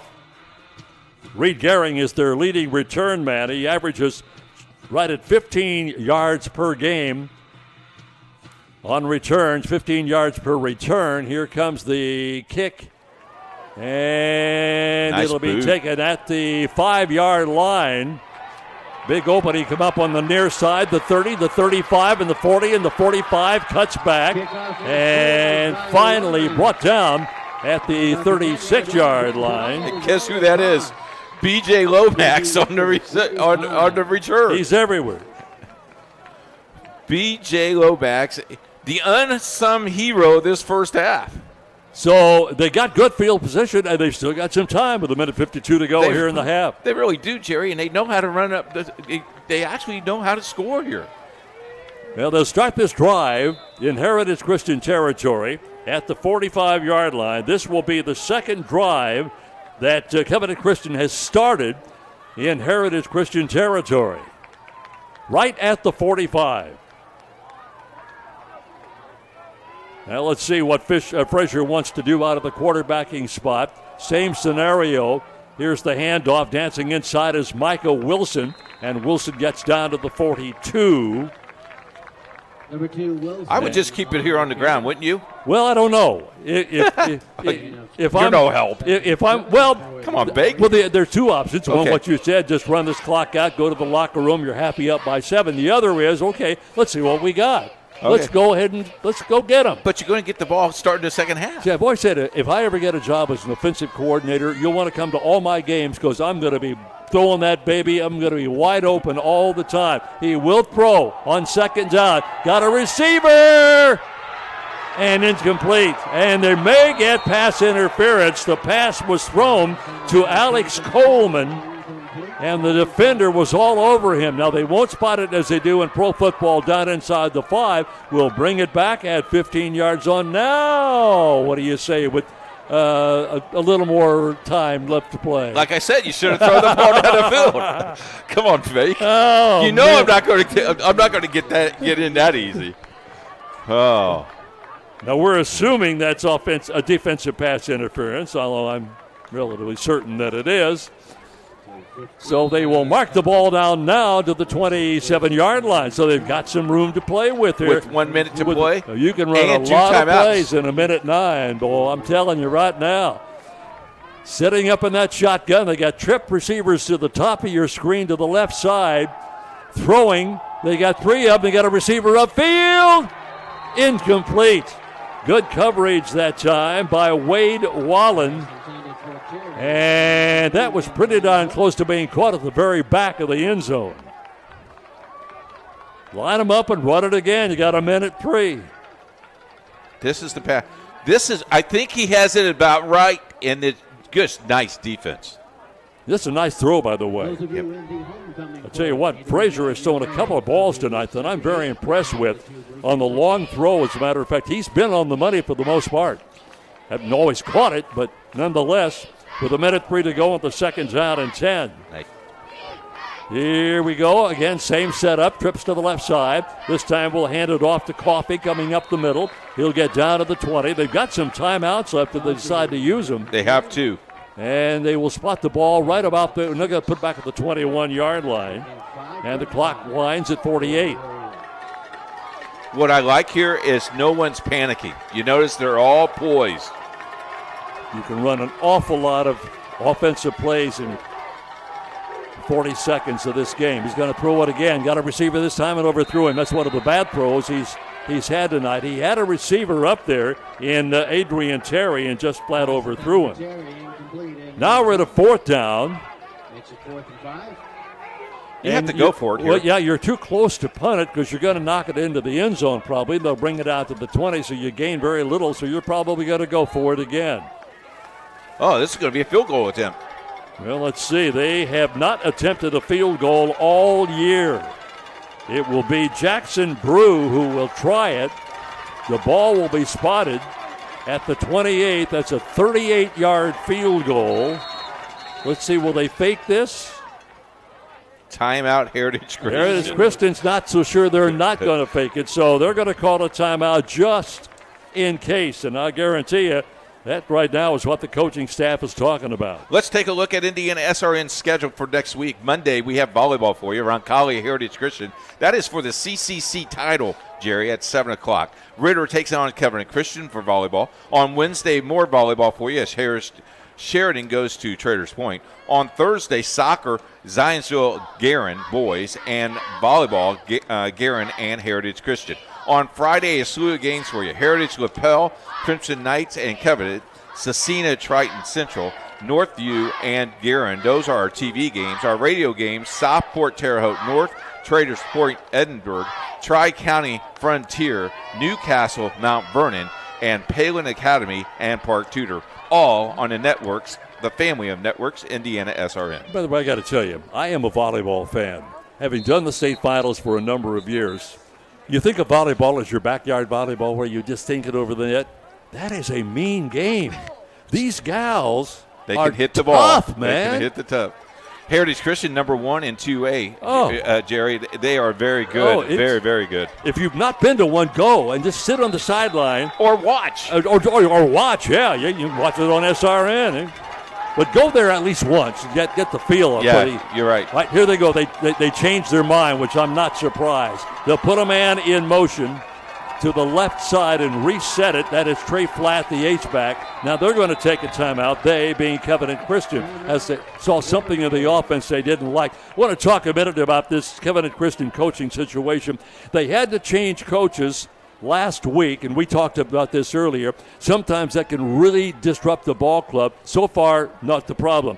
Sean Lyons is in his 3rd year with the Warriors, his 10th overall coaching football, and prior to Covenant, he had led the junior high school team at Traders Point, ran the youth football program, so he's got a lot of background there, was coaching the special teams this year and assisting with the quarterbacks and linebackers. Here's the only negative I can see with this whole scenario. He is the school's 4th head coach in the last 3 seasons, so you want to get that solidified if he possibly can. Hey, did you miss the game everyone is talking about? Subscribe to our channel on YouTube. Never miss a game again with pregame notifications. Indiana SRN, where you're always in the game. So what are you going to do here now, Keith, Coach? I'm going to kick the ball. No, you're not. Yes, I am. Yes, I am. No guts, no glory. You're gonna run the football. I'm kicking the ball. Well, now they go back out and they are going to try it again. Okay, I give in to you. This will be a 38-yard field goal attempt to a kid that's not tried one all year. Let's see. Here is the kick. Oh, he's got plenty of distance. My goodness. He's got it. He's got it. 38-yard field goal. I give in to you, Coach. Oh, my. Oh. Jackson Brew. Yeah, Jackson Brew. Jackson Brew knocks one home. He is now 1 for 1, and that would have been good from 48 yards. You know, here's the thing. His athletic ability is from his mom, not his dad. Oh, okay. I know this family. His dad has no athletic ability. Jackson gets it all from his mom. Good job, Stephanie. What a kick. It comes with 23.4 seconds remaining in the first half and makes it a 17-7. We talked about how Heritage Christian had to get something before halftime, and Covenant Christian comes right back and answers the call. So this has been an interesting first half. Interesting football game. Very good football game. Very well played, too, both sides.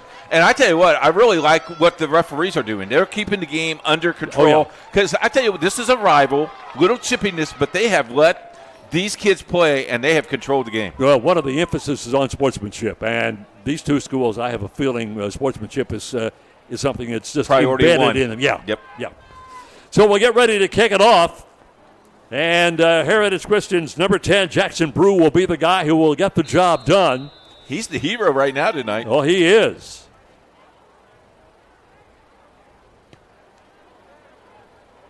Here is the kick. It'll go into the end zone. And let's take a look at this field goal again. Remember, this is a 38-yarder, and look where it crosses the crossbar. Here it is. Look at this.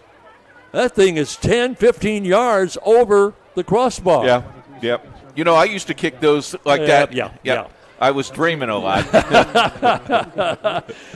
So do you take a knee here? I could walk you out there and put you on the 5, and I got a suspicion the odds are in my favor. You're right. Do I take a knee here? Yeah. Okay. Let's get out of Dodge. Oh, a player just fell. That's number 8, Nate Thompson. And I don't know what happened. He just, wow. Yeah. Maybe a cramp here? That would be by indication, yes. He is going to go out of the game. Hope he's well. Jack Schlemer will come in and replace him, and let's see what they want to do here. Now, they're not going to take a knee. Obviously, they're going to try to get something, but they'll play it safe and keep it on the ground. And they may just want to let the clock run out here. It's down to 13, down to 12. You know, you got to remember now, Covenant Christian will get the ball to start the second half. That's a good point. Well, it's been an interesting first half of football here on Indiana SRN. If you're just joining us, that's not a mistake, not a typo. Covenant Christian, the Class 1A ball club, has one of the top-ranked teams in 2A, Heritage Christian, down at halftime. 17-7. It's been an interesting first half, Jerry. You look at the ball control and time possession really goes to Heritage Christian, but Covenant got that first interception, the first possession, ran down the field, scored, did a nice job, got the second interception, and they have been played very, very well. Heritage Christian really showed who they're made of and scored when they needed to score, but then Covenant Christian scoring late in the second. Don't forget, we're talking about the interception. They got them on the first score. Right. They also intercepted the second possession by Heritage Christian. Keep that in mind. So Heritage Christian's had the football 4 times. They were intercepted the first 2 times, had to punt the ball on the 3rd possession, and they finally got themselves a touchdown at the 2:02 mark in the 2nd quarter. And then this field goal that Brew hit, amazing to make it 17-7. So that makes it a 2-score situation. Now, that's significant in a game like this. And you get the ball started the first half, second half. Hey, follow us on Twitter at Indiana SRN. Get updated scores, game day schedules, and a whole lot more at Indiana SRN. Before we take a break, let's congratulate Noblesville. Noblesville leads Franklin Central 9-6 at halftime. Elwood and Blackford leads 17-7. And Switzerland County just beat Rock Creek 14-6. That game is over. Already? That game is over. Wow. Well, let's take a break now. Here is the halftime score, and it's going to be a terrific second half, so don't go anywhere. Covenant Christian 17, Heritage Christian 7, and you're watching IHSAA Football, powered by Indiana SRN.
In athletics, we embrace the school's mission to glorify God, pursue excellence, and disciple students.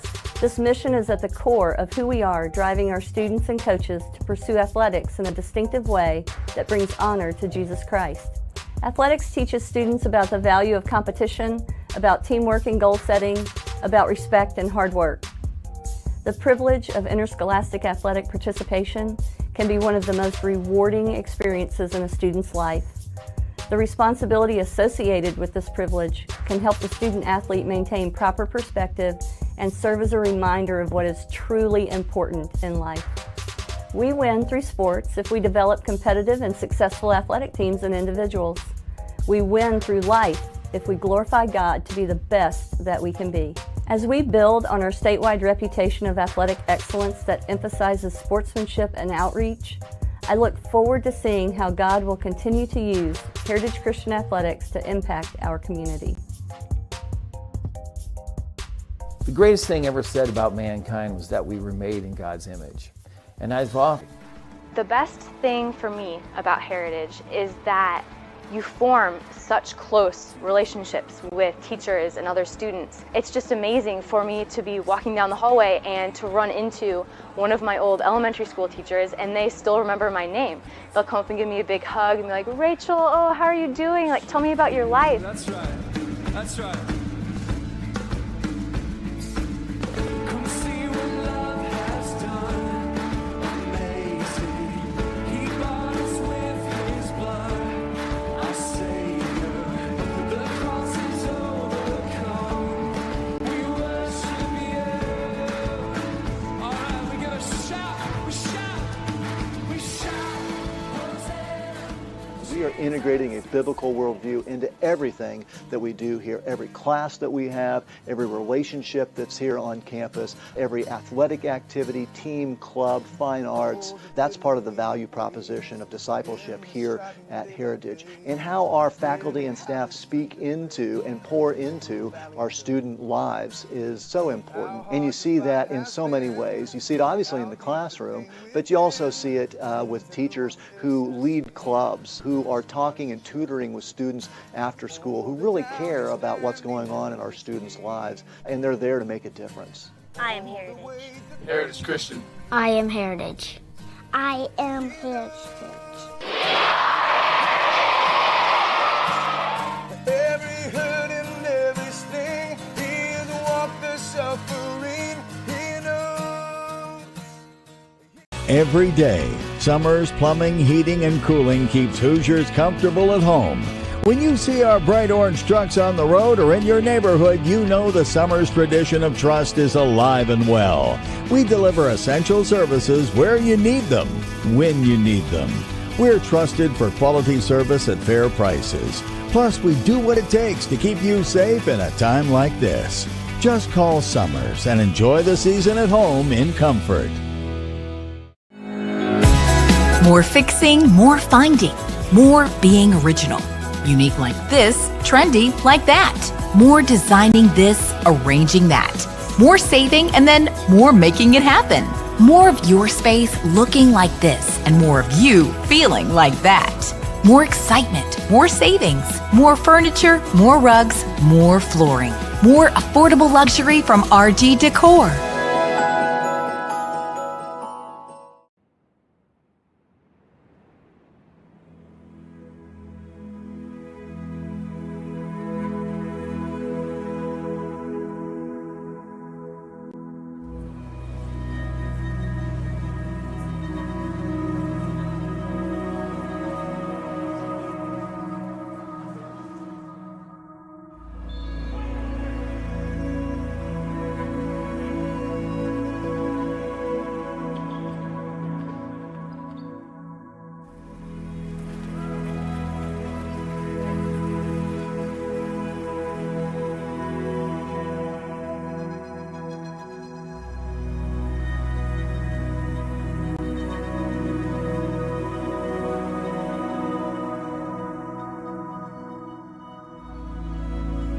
This is a place of becoming.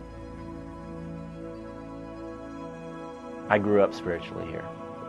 This place is a gem of Christian community, not just for churches and not just for schools, but for Christians coming together and dialoguing and truly learning and truly engaging culture. This idea of the relationship with a student and the relationship with God, it's the most important thing in what we do in every single subject that we teach. We want Covenant to be a place where they are challenged in their faith here in a safe environment where questions are welcome, but we ultimately have faith in the gospel. The model of Covenant is that all teachers are Bible teachers, that all the teachers are mentors and spiritual leaders. And we've always hired teachers that care immensely about their students and not just about their intellectual life, but about their spiritual life. The kind of education that Covenant is providing, both intellectual but also deeply spiritual, practical, the theology that changes the way that students live. The gospel is the message that changes everything. We're not just trying to master the truths, but to receive them that we would be changed. Do you want to have a thinking faith? Do you want to have a curious faith? How about a charitable faith? We need students who understand their faith and not who just understand it intellectually, but who have a zeal, a personal zeal for Jesus.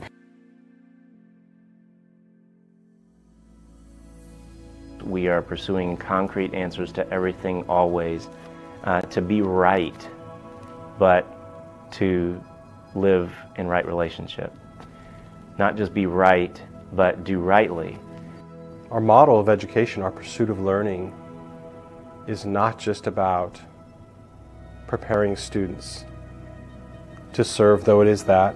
It's not just preparing students for rigorous academic endeavors, which we hopefully do that as well. But we know that at the heart of it all, and the thing that matters most to us is that their lives are changed.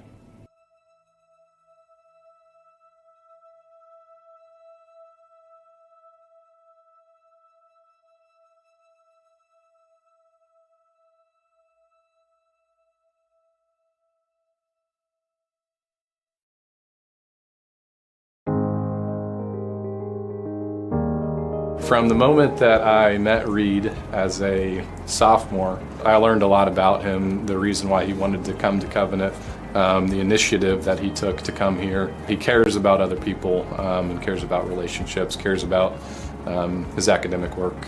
So just that opportunity to really get to know him on a personal level and talk to him about things that are not school related is a really cool opportunity.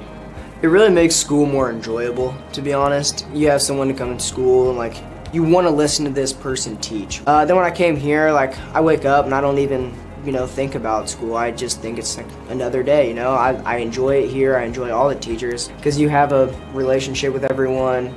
Everyone knows each other. It's like a small little community. It's nice. Here at Covenant, everybody stresses the relational aspect of the school. So you do really get to know each student individually. Whereas, if you're at a big school and you've got 40 kids in a classroom, it's really hard to get to know everybody at a really personal level. As a student, you will find a teacher or two that you will really connect with at a one-on-one level. Hi, my name is Reed Replogle. My name is Chris Stevenson. And the teacher-student mentorship is the reason why Covenant is a fit for me.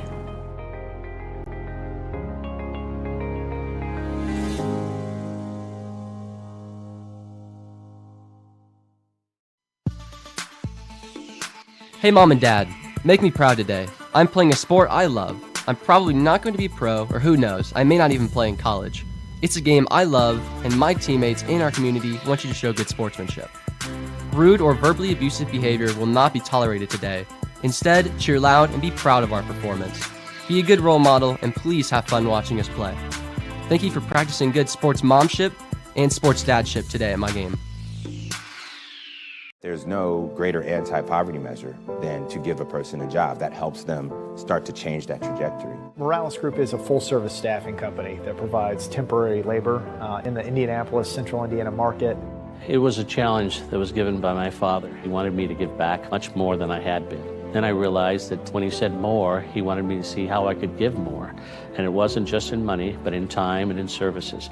And that's how the Morales Group was created. I started off at Morales Group as an intern. I interned for 3 years before going on full-time staff here. What I love most about Morales Group is that big family aspect. I come from a big family in Mexico, and since the company is continuously growing, I feel like there's always a new member of the family that I get to know.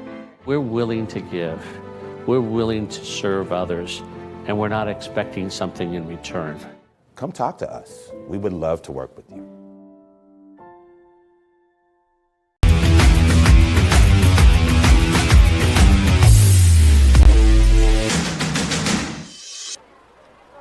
Along with the coach, Keith Myers, I'm Jerry Baker. Welcome back now to Heritage Christian High School. And that is a halftime score that's going to surprise a few people looking around. Keith, 17-7, Covenant Christian. And to be honest, they have dominated the first half of this football game. They really have, Jerry. They took the first, Heritage Christian had the ball, first possession.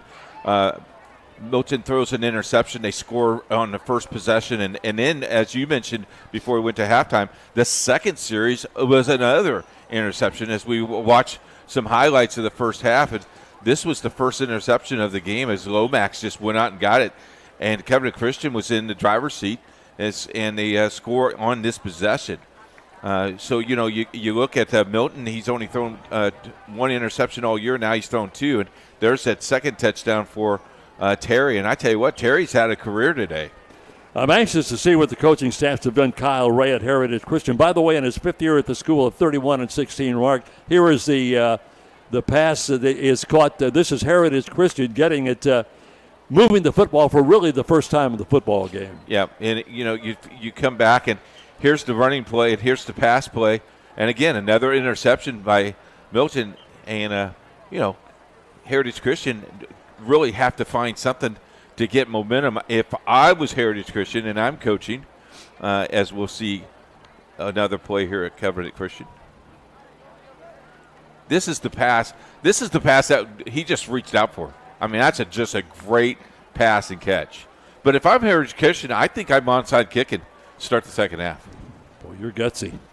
I'm not going to. No. I'm kicking that baby as deep as I can kick it. Here is the great. We talked about this. One of the things I've liked about Covenant Christian's quarterback, Austin Frazier, with the exception of maybe one or two passes, he's been really on target. Look at this pass in the middle. It gets a guy sliding almost into the end zone. They mark it down inside the 5-yard line. And then they give him a touchdown.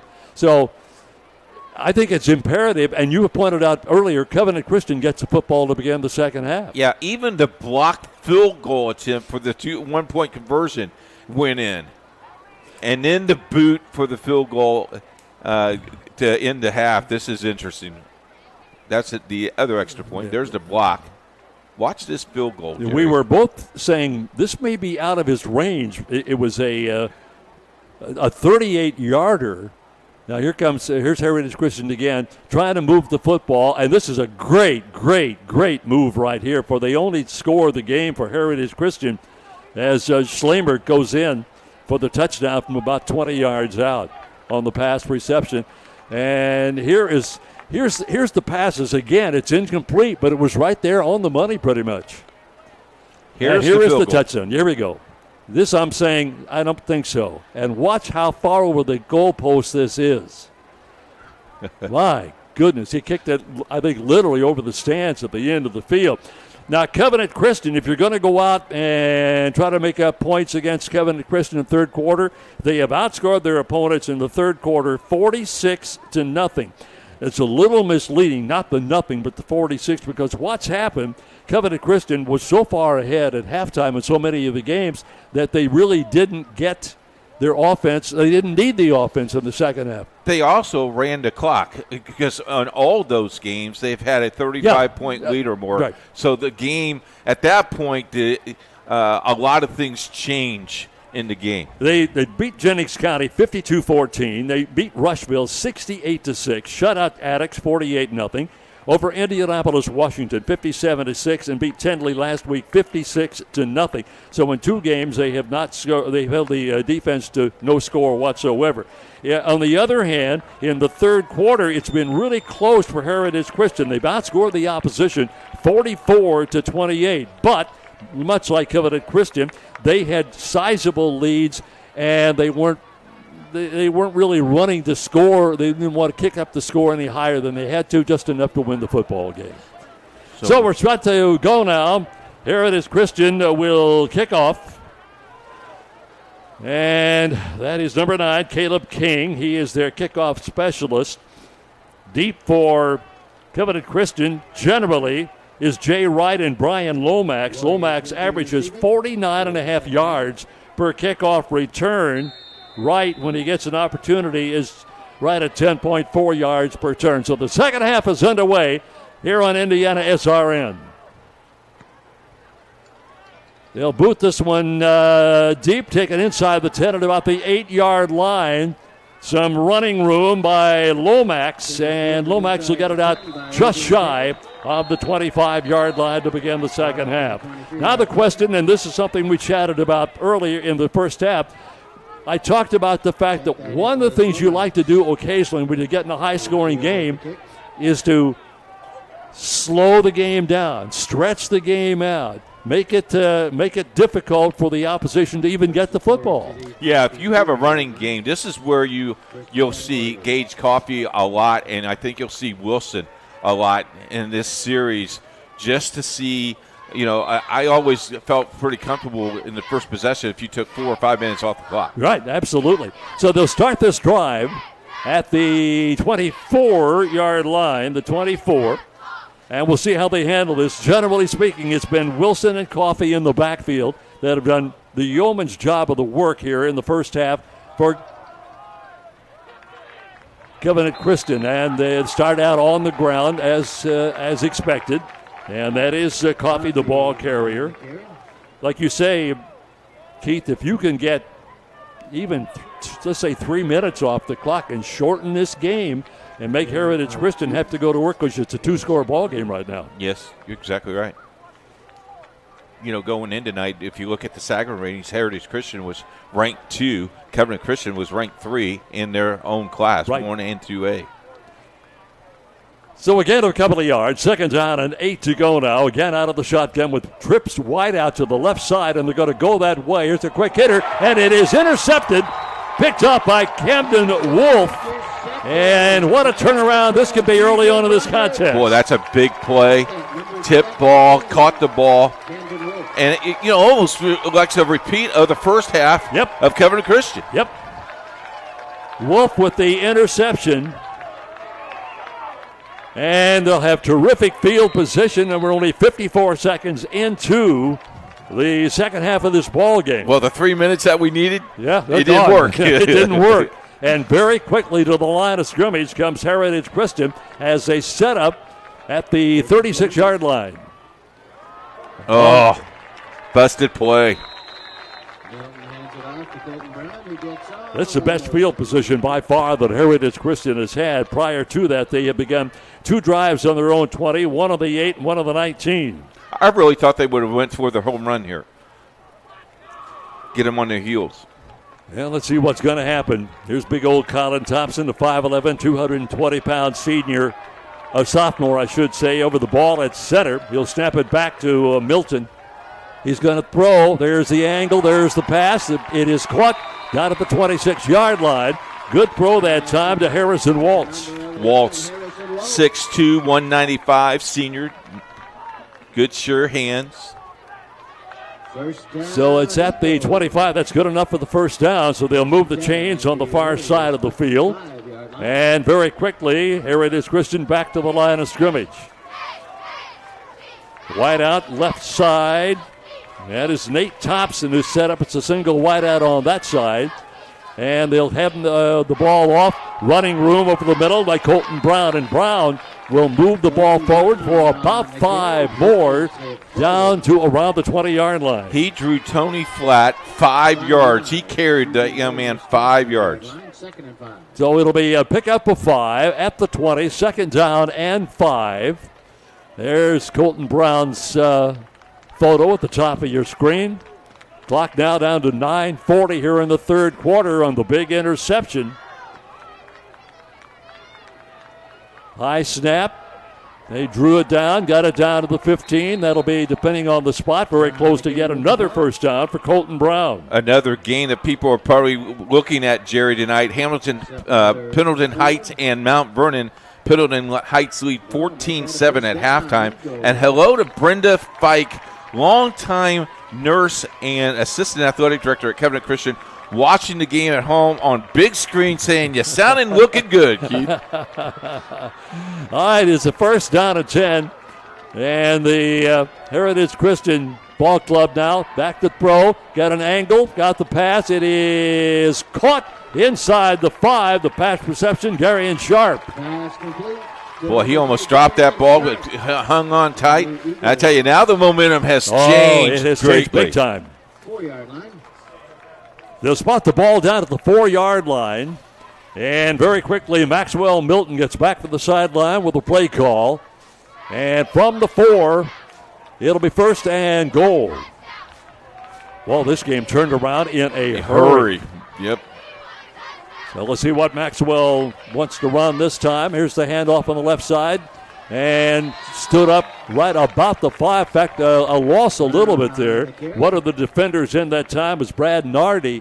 He was hit initially and kind of slowed down and lost maybe a half a yard. Yeah, Schneider did a nice job as well. Reed Schneider on that play, 54. Boy, what a big defensive line that is. So we'll call it 2nd down and goal. We'll call it officially at the 5-yard line. They'll move it officially. It's marked as the 5. But this is 4-down territory here. Oh, absolutely. Absolutely. So once again, they'll keep Colton Brown in as the quarterback, or as the running back.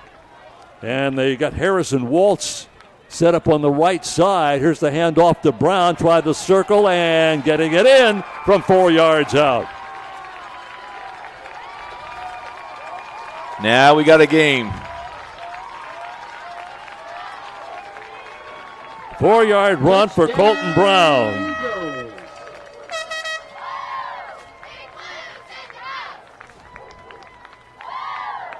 You go for two here? Nope. Well, I wouldn't think so, but it wouldn't surprise me. No. High school coaches are crazy, man. Well, in the point after department, I don't know why you would, because Heritage Christian's kicker, Caleb King, is now 18 for 18 on the year. So now they're going to go for the single point after. Here's the kick. It is up, and the officials will tell us. Got a penalty. Got a flag that'll stop it prior to the determination. You might have offsides here on Covenant, and if you do, you go half the distance. I think you go to.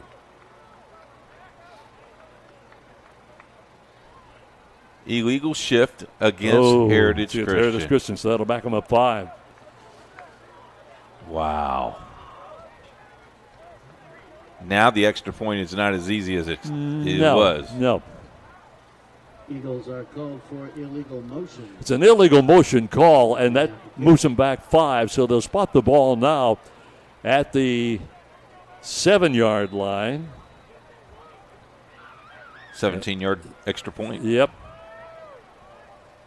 Out of the hold of Colton Brown, oddly enough. Snap is low, and he stutter stepped. Did he get enough of it? Oh, he did! Oh! So we'll take a break. There's your clock, 7:41, third quarter. Covenant Christian now only up by 3, 17-14.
Well, unofficially a 6-play, 36-yard drive culminated by that 4-yard run by Colton Brown, and it's a 17-14 ball game now with Covenant Christian hanging on to the lead. Here's the kickoff back inside the 5-yard line again, angled near side, and cutting back toward the middle of the field. Good run this time by Covenant Christian, getting that across the 40 and the 45.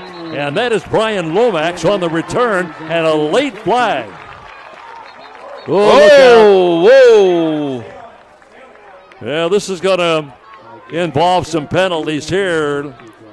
Whether it'll be against one of the teams or offsetting, we shall find out. You referenced it earlier, Keith, that these two ball clubs are a little chippy with each other. Yeah, you know, it's a rivalry that has been there a long time, and we'll see what happens here. Got a personal foul, unsportsmanlike conduct against Heritage Christian. Heritage Christian. And we've got a player on the far sideline now for Covenant Christian. It's Lomax, who was down, and he was the guy that carried that ball. He got it at about the 4 or 5 yard line and brought it out to let's see where they officially spotted down. I think about the 48 or 49. So that's about a 43 or 44 yard return. Good job on Lomax. I mentioned he averages 49.5 yards per kickoff return. And this that's on the other side of the. So he got 50-plus yards on that. It's on the other side. It's on the Covenant Christian side of the field. And it's on the 31-yard line. This is great field position for you. I mean, you had an outstanding drive, and then you're just really trying to shoot yourself in the foot here. So this is a drive that'll start from the 31. This, Keith, is the third time that Covenant Christian has started a drive in Heritage Christian territory. First down and 10 from the 31-yard line. Back to throw, out on the flat of the near side. Lots of blue shirts, but breaking through and still on his feet. And the run by Michael Wilson will take him into the end zone from 31 yards out. One play drive, 9 seconds, Jerry. 9 seconds. It goes down as a pass reception.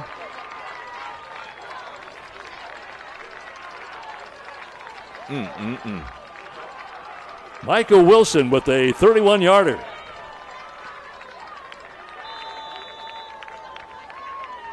Well, that'll break your heart if you're a ball club, but you just got the biggest break of the ball game, Heritage Christian. Yeah, and you're feeling pretty good about yourself.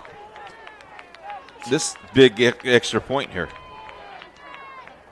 Snap is back, the hold is good, and the point after is no good. He missed the point after. So Covenant Christian will lead by a score of 23-14 with the clock showing 7:18 in the quarter. And Michael Wilson, there's a good look at the youngster.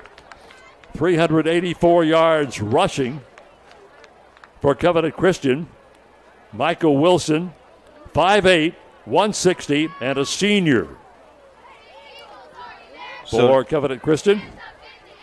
So now with that extra point missed, it now is a 9-point ball game. Still 2 possessions. Absolutely, yeah. You want to keep it that way a little bit, I would think. So the Warriors, this is kind of what we expected. I did not expect a 50-point ball game on either side, Keith. So we're pretty much where I expected this ball game to be right now. See, that's why you do what you do. No, it's just you kind of read and you look at things and you go, I don't think so. I just looked at the 56, 63, 68 points. Now, it still could get there. Yeah. It still could get there. As an old basketball coach, I want 68 points. The football coach, I wasn't a football guy. Well, one play covering 31 yards, and Wilson gets the reception for the touchdown for Covenant Christian. And we're not even halfway through the third quarter. That is only the second touchdown. He had one touchdown reception for a touchdown, a 53-yarder earlier this year. So that's his second touchdown through the air. And just when Heritage Christian thought they had the break of the ball game, they got the interception, take it in for a score, and turn right around, and one play later give it back. Here's the kickoff. It'll go into the end zone. And so Heritage Christian starts at the 20-yard line. That first play in the second half for Heritage Christian with the interception, that was a 8-play drive covering 36 yards. And here's the touchdown. This is a pass out into the flat, and then this is all Wilson. Oh, this is all Wilson, yeah. They keep stats. I'm not sure if they do at the high school level, Keith, but they'll keep stats at the pro and college level on yards after catch, and he got them all that time. Yeah, he sure did. In fact, he got more than 31 because they threw it back behind the line of scrimmage. Here's the pass on the near side. It is caught as the Heritage Christian Eagles begin this drive from their own 20-yard line. Pass caught that time by Schlemer. Nope, that was Nate Thompson. Was it Thompson? Yep. Okay. That'll be a gain of about 6 or 7 yards. I tell you what, Thompson, Schlemer, Waltz, Reed, they have a slew of receivers. We haven't called Waltz's name. I'm not sure if we called his name all night tonight. Now they'll set a couple of running backs on either side of the quarterback and run the ball on the ground across the 30 out to around the 31. Colton Brown. And it looks like he's got a cramp. It's a perfect night for football. You could not order up a better night. The temperature probably now down into the 60s, I suppose. No wind to deal with. Just a brilliant night to play football. How about this? You ready for the summer heating and cooling temperature? 68 degrees. That's a little warmer than I thought. And it's too bad we can't have the stands that would be packed under these these weather conditions. So limited attendance. And that's the reason if you're new to the area and not followed it, there's a limit on how many fans can come to a football game, and you've got to have certain means to get those tickets. They don't just walk up and buy one. 6.5 to go, third quarter. Pass on the far side is caught by Nate Thompson. Thompson is fighting for yardage, and he'll be brought down to 37 or 38, and they're going to say a fumble, but did they blow it dead first? That's the only question. I'm looking at the official on the far side, and still no indication. I think they blew it dead. Oh, tough break for Heritage Christian. They felt like he had the interception. Well, they got the first down. You know, no, they did not. They're still a couple of yards shy. Yeah, they're short 3 yards. So we're looking at a third down. Here's the handoff and a loss of 2 or 3 more yards. And now a fourth down situation. Boy, Heritage Christian just cannot move the football. Third down coming up. You know, the way that rule is, Jerry, if momentum is stopped, whistle blows, whatever happens then, it's blown dead. Well, you're trying to protect the players, if nothing else. That's exactly right. That's really what it is. So they spot the ball at the 38-yard line, just shy of the 38-yard line on a third down. Let's call it 3 for the third down and 3 or 4 yards for the first down. Throwing on that third down, pass is caught at the 39. Pass reception by Harrison Waltz. I mentioned we haven't called his name much, but is that enough for the first down? No. I don't think so. It is not. So a fourth down and a yard to go, and it's a long yard. They need to get it across the 40, almost to the 39-yard line.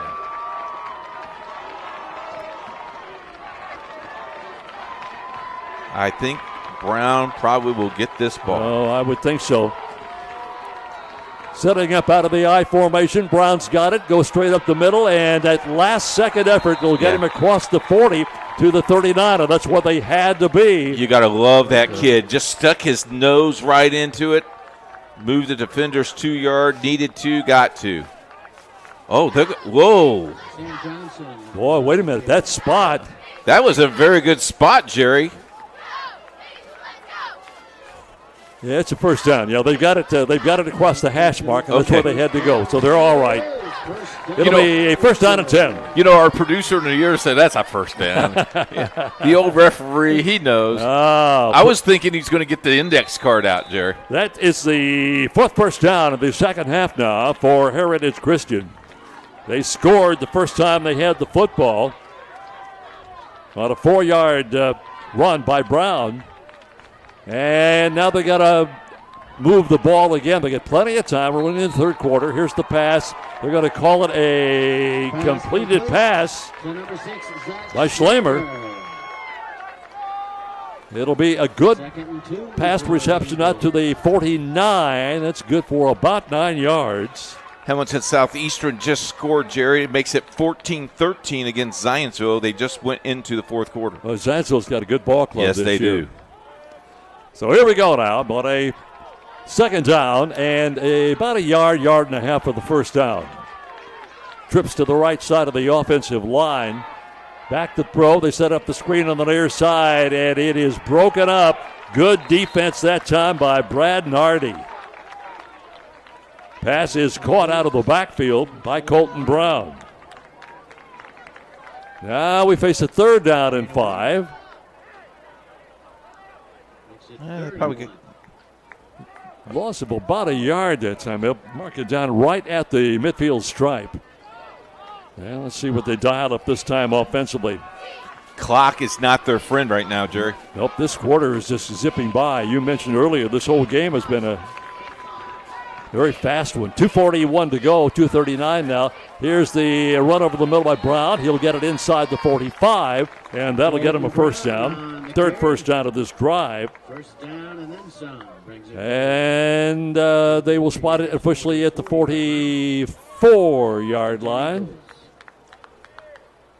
Well, Brown's one of those running backs. You just got to love him, because when you want that extra yard or 2 or 3 or 4, he's the guy who's going to get up to it for you. He's only a junior. Yeah.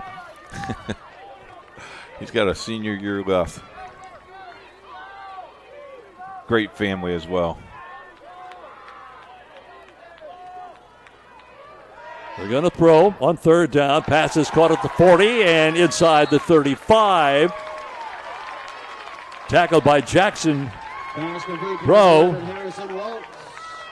And they will mark it down at the 34. First down.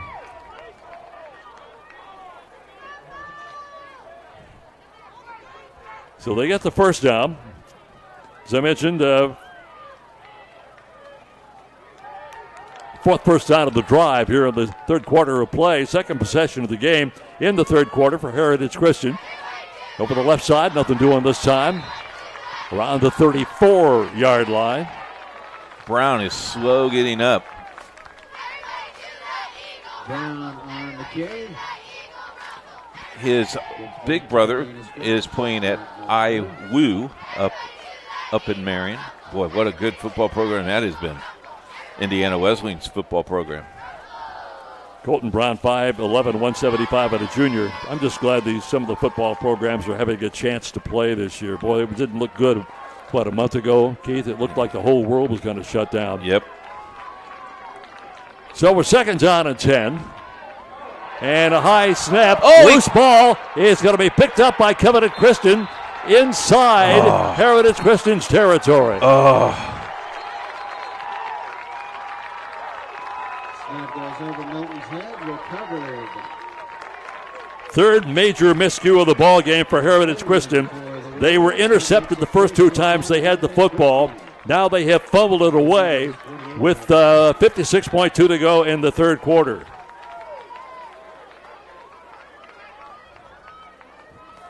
Wow. You know, you're on a roll.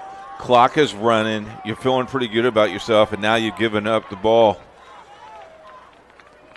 So the second straight possession now in which Covenant Christian will start a drive inside Heritage Christian territory. Have they've been living in their territory? It's the 4th time they have started a drive in Heritage Christian territory.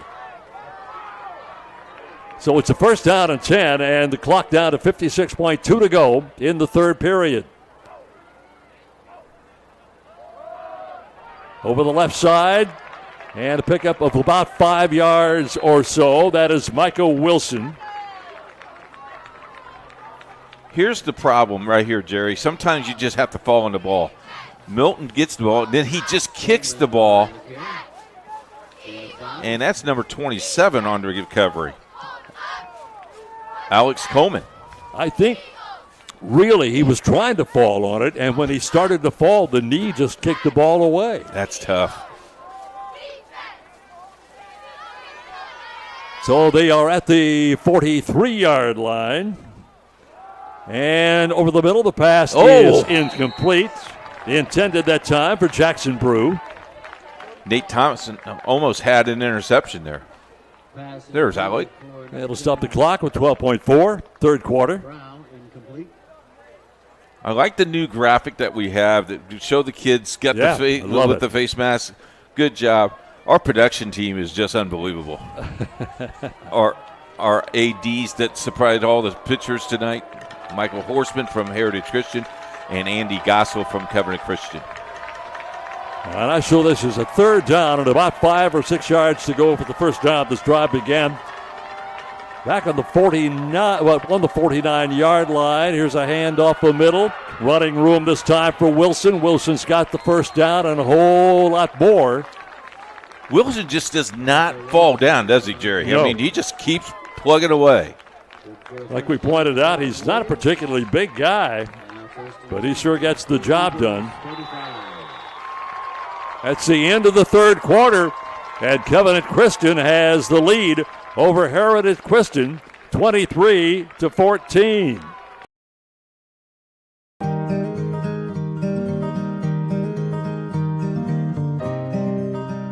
Faith in A company is extremely important, and Johnson Mellon puts their money where their mouth is. In the past several years, we've, as a company, had tithed, which is pretty unheard of. Things from donating equipment to churches, helping non-for-profits, helping wounded warriors, working with the Catholic community, the churches, a lot of people that may be even struggling that help daycares, help children come into this industry. So we do a lot of donations back to the community, but also our workers and our team also helps in those projects.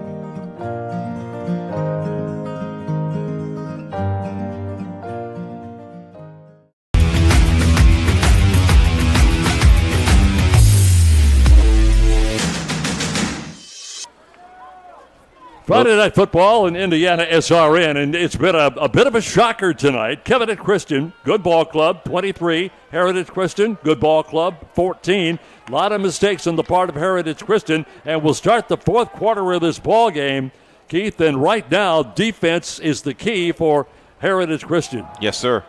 Here's the handoff again. This is Wilson getting running room and inside the 20 and inside the 15 and knocked out of bounds at about the 10-yard line. Jerry, it was 7-0 at the end of one. It was 10-7. The Covenant Christian scores 10 in the second quarter. Heritage Christian scores 7, so it was 17-7 at halftime. And the third quarter was just dominated by Heritage Christian, but the turnovers hurt them. Yep, here's a look at the drive again. Terrific run by Wilson, who ran to daylight over on the right side, the far sideline. And now they are set up on a 1st and 10. And in fact, it'll be almost a first down and goal. In fact, it will be a first down and goal situation. Mix up in the backfield and really good defensive pursuit that time. They almost gave it right back to him. Yeah, he certainly did. That tackle was by Colin Thompson, and Thompson came up looking like he might have a cramp in that foot. We'll get a timeout. Nope, I guess that's not the case. So the fourth quarter was just underway. And here comes Covenant Christian again on a second down and goal. Wideouts to the left side, a single wideout set to the right side of your screen. They're looking over the middle, and here is incomplete. And that was the receiver we were referring to, a single wideout set on the far side over there. That was Brew, and he just couldn't hang on to it. Man, I tell you, he led him just right. He would have got on the 5-yard line. Look at the two-step drop. Wide open. Brew's wide open in the flat right there. Well, he just ran behind the linebackers in between the safeties, and if he gets it, he's gone. So it'll be third down and goal to go.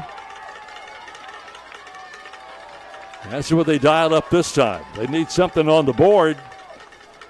Here's the handoff. Running near side, finding a split and into the end zone for the touchdown. Is that Wilson? Yep, from 9 yards out, that is Micah. Wilson, touchdown, Warriors. Wow, Wilson just hit the hole and flies. And Micah is the second string running back. That's his first touchdown of the ball game, by the way. Nice to have a second stringer that's good, is it not? Well, came at the 11:03 mark of the fourth quarter. I used to play fourth string, Jerry. I never got into the game. I thought they might go for two, but not the case. They'll go for the single point after. Snap is good. The kick is up, and it is no good. So it's a 30-14 ball game. Is no good. No, 29. To make it 29-14 ball game. They already put the 30 up there. Yeah, our producer jumped the gun. So we'll take a timeout. Third down and goal turns on to a touchdown. 11:03 in the fourth quarter, and it's 29-14. Covenant Christian leads Heritage Christian. Hey, Kelson Carter here with Cars My Plumber. Today we're going to take a look at some water heaters and some problems that could be going on and what to do. This is two 75-gallon water heaters. These are high-efficient water heaters, which isn't the case in most houses. Yours may not be like this, but it's very similar if you have a gas water heater. So you have your gas control valves, And a lot of times these need to be set at a certain temperature, so they need to be at 120 degrees. If they're too high, you're taking a chance of scalding seniors or kids. If they're too low, then you're not going to be getting enough hot water. So the average setting is usually on an A or a hot, and you can find that in your owner's manual if you're wanting to look at it into yourself. Another thing is the temperature relief valve, which is located right here. If that were to ever be popping off, you really need to get a professional out to take a look. If you feel you need any professional help, just go online to carsmyplumber.com.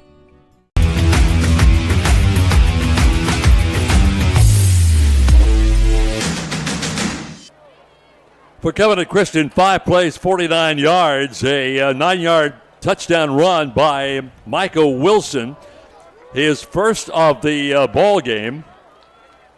And for Michael Wilson on the season, that is rushing touchdown number 9. And he's well over the 400-yard mark in rushing so far this year. So here's the kickoff. And it will go into the end zone for the touchback. We're looking for our 750th subscriber on YouTube for a $50 gift card at Aspen Creek Grill in Fishers. Subscribe today and never miss another game. You know, if you get that gift certificate, you want the powwow shrimp and a large soda. Powwow shrimp sounds hot. Oh, it's good. You would know. Yes, I would. You would know. Great sponsor, Aspen Creek. 1, 2, 3. This is the 4th time in the game that Heritage Christian has had to start from their own 20-yard line, so they have struggled getting good field position in this contest. They started once of their 8th and once of their 19th yard line. They did get one position in the 36-yard area of Covenant Christian. Here's the first play from the line of scrimmage, incomplete pass. Congratulations to Speedway. They won 43-8 over Washington High School today. Be nice to see Speedway kind of get something going. That school out there on the west side has struggled for years trying to get a good, healthy program going. You know, late in the 90s, they were very, very good. Early 2000s. So the clock will stop at 10:58, and right now the clock is the enemy of Heritage Christian. They've got to get something maybe on this drive, Keith. 2nd down and 10. And they'll keep it on the ground and move it out to about the 25. Gain of 5. 3rd down coming up. Make it 3rd and 6. Well, these 3rd downs are so big. You've just got to get something, and if you don't get it, you're so deep in your own territory, Keith, you can't possibly go for it on 4th down, I wouldn't think. Yeah, I think if you give, if Covenant stops you here, you give them the ball back, they could run some time. You may not see it again. Yep. You literally may not see the football again.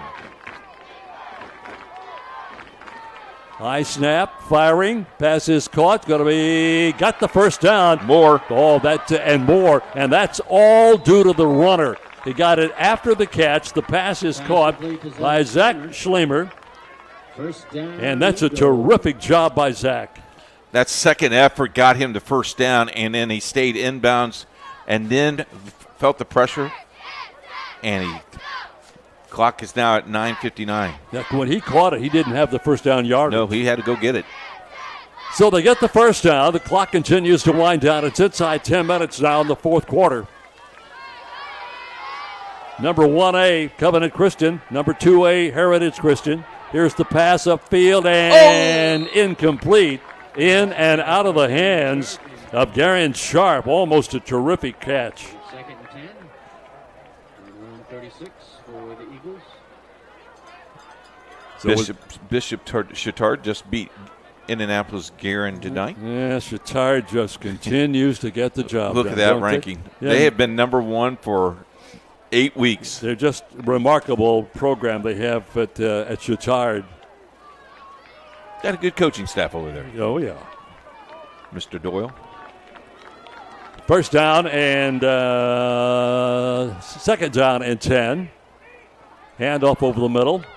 They get across the 45-yard line. Now a 3rd down coming up. I have to mention this real quick, Jerry. On October 1st, there's an outdoor concert at Covenant Christian at 7 o'clock. Bring your own yarn chair and listen to great music from the music groups at Covenant Christian. That's October 1st, 7 o'clock.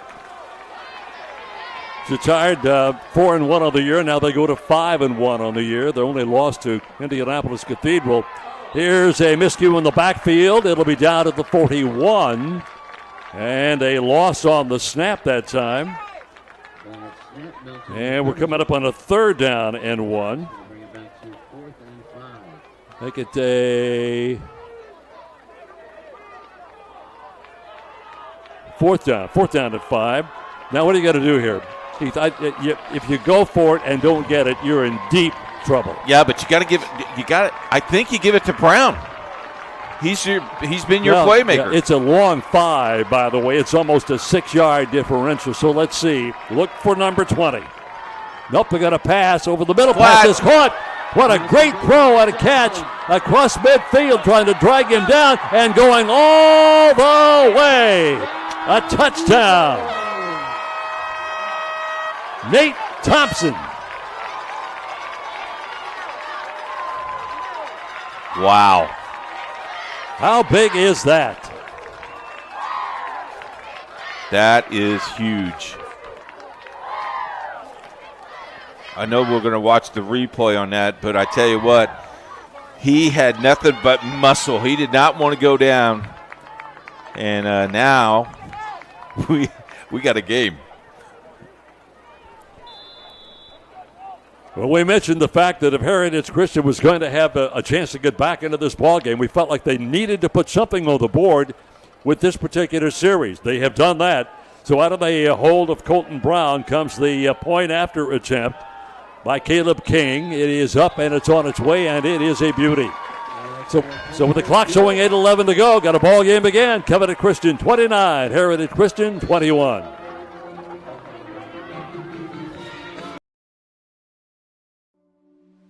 Can't get to a computer? Then we've got you covered.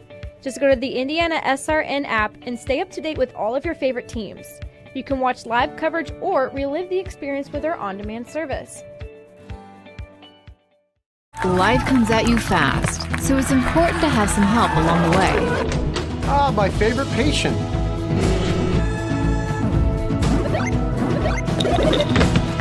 Ah, my favorite patient. When the dust settles, it doesn't always end as anticipated. Embrace the journey and care for the ones around you. My favorite patient. For everything else and every stage in between, my favorite patient. Methodist Sports Medicine is here for you.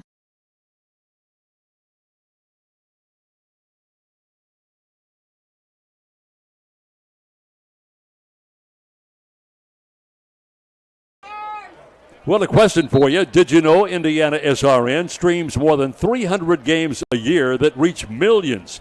If you'd like to help us put kids first by advertising on Indiana SRN, contact us at coach@indianasrn.org. 8:11 to go, 4th quarter. Things have changed. Yes, they have. Hang on, folks. That was a 80-yard drive in 7 plays, culminating in a 59-yard touchdown pass from Maxwell Milton to Nate Thompson. And we go now. Now that onside kick you keep wanting. Is this where you do it? I don't know. If you're going to Come do on, it, offensive coordinator. This would be it right here if you're going to do it, but I don't know. See, you're 1 score down now, 8 points with a 2-point convergence. I don't know. Let's see. Yep, there it is. And it's going to go out of bounds, so that's a penalty. Now let's see what they opt to do here. Onside kick.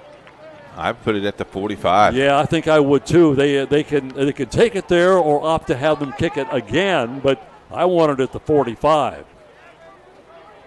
But then again, I'm not making the decision right now. You're no longer the offensive coordinator? No, How about this? Elwood and Blackford is in overtime, 15-15. Oh, talk about a defensive ball game. Hey. McCutcheon leads Arsenal Tech 20-6 at the end of 3. Western Boone wins 30-0 over Frankfort. Shenandoah wins 34-14. They haven't put the football down yet. I'm looking, thinking, where is the football? The officials got it, walking around with it. No, we need that. Yeah. Well, what he's doing is checking with the coaching staff. What do you want? Well, they're going to take the football to 40. Oh, they're going to give it to him at the 46 6-yard line. 5-yard penalty. Well, is that where it went out of bounds? Apparently so.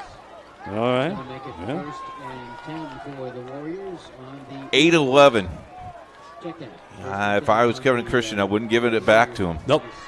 There's a lot of time left in this football game and a lot of football to be played. Now the pressure's on the other foot. Covenant Christian right now need to score. Back to throw. Here's Frazier throwing over the middle, incomplete.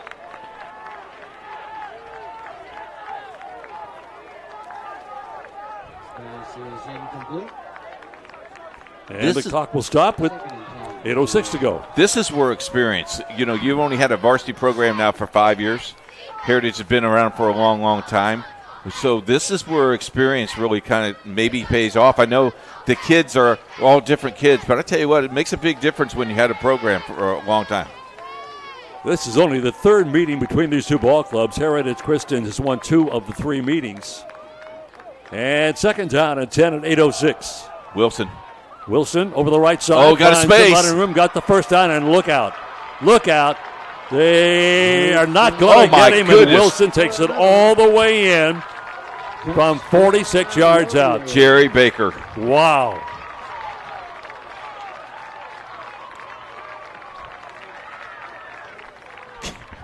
Back-to-back touchdowns by Wilson. No wonder he doesn't start. He doesn't need to start.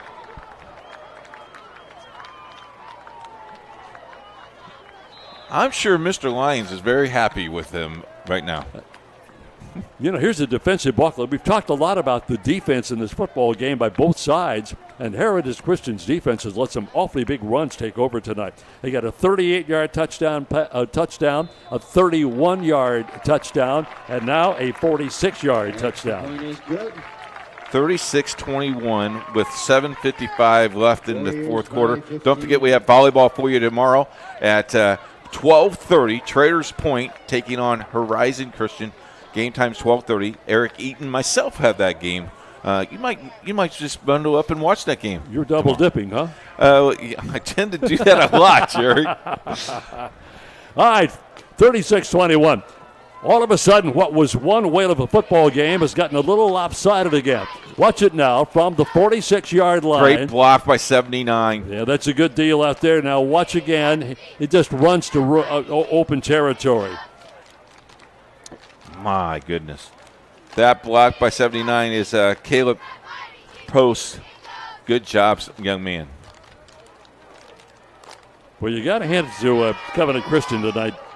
They had to feel like the poor sisters of the little sisters of the poor coming into this game because they're a 1A team. You're going against a ball club that's ranked in the top 10. Well, all the hullabaloo about a Heritage Christian being a good ball club, and they are. But they took it right to them and right to the get-go. I'm not so sure, Keith, that this ball game didn't change in the first 5 minutes. I think that turnover, Yep. you talked about that in the pregame show that, early turnover could change this whole entire complex. And I think you're exactly right. And the first 2 times Heritage Christian had the football tonight, they turned the ball over on pass interceptions. And it just has been an uphill struggle for Heritage Christian since the get-go. This kickoff goes completely out of the end zone. So once again, it'll be a start from the 20-yard line for Heritage Christian. This will be the 3rd consecutive time now they have started from their own 20. And I mentioned field position because they've not had very good field position tonight. Can I ask you a personal question? Sure. How many years you been in the booth? 100. I helped Newt Rockney and I helped Newt blow up the footballs. Did you? Yeah. Yeah. Did you and Bill Ludlow play together? Because did you wear a leather helmet? Or I had the leather helmet, and I finally got to Newt, and I said, "Look, Knut, we've got to get some face masks." Okay. Because I'm just getting the heck beat out of me out here. Okay, fine. So I knew I was going to get a straight answer. Here's a first down and 10. circling near side out across the 30-35, getting enough for the first down. You know, I honestly don't know. I get that question all the time. How long have you been doing this? How long have you been doing that? When I do something, it goes into my memory bank back here, then I wipe it out, and I start all over again. I know guys that could tell you the third game they did in 1974. So here's a pass over the middle, caught at the 42 or 40. Nope, incomplete. They say one of the biggest problems I run into, and maybe you do too. A guy will come up to me somewhere, and he'll say, "Hey, I'm Bill Smith."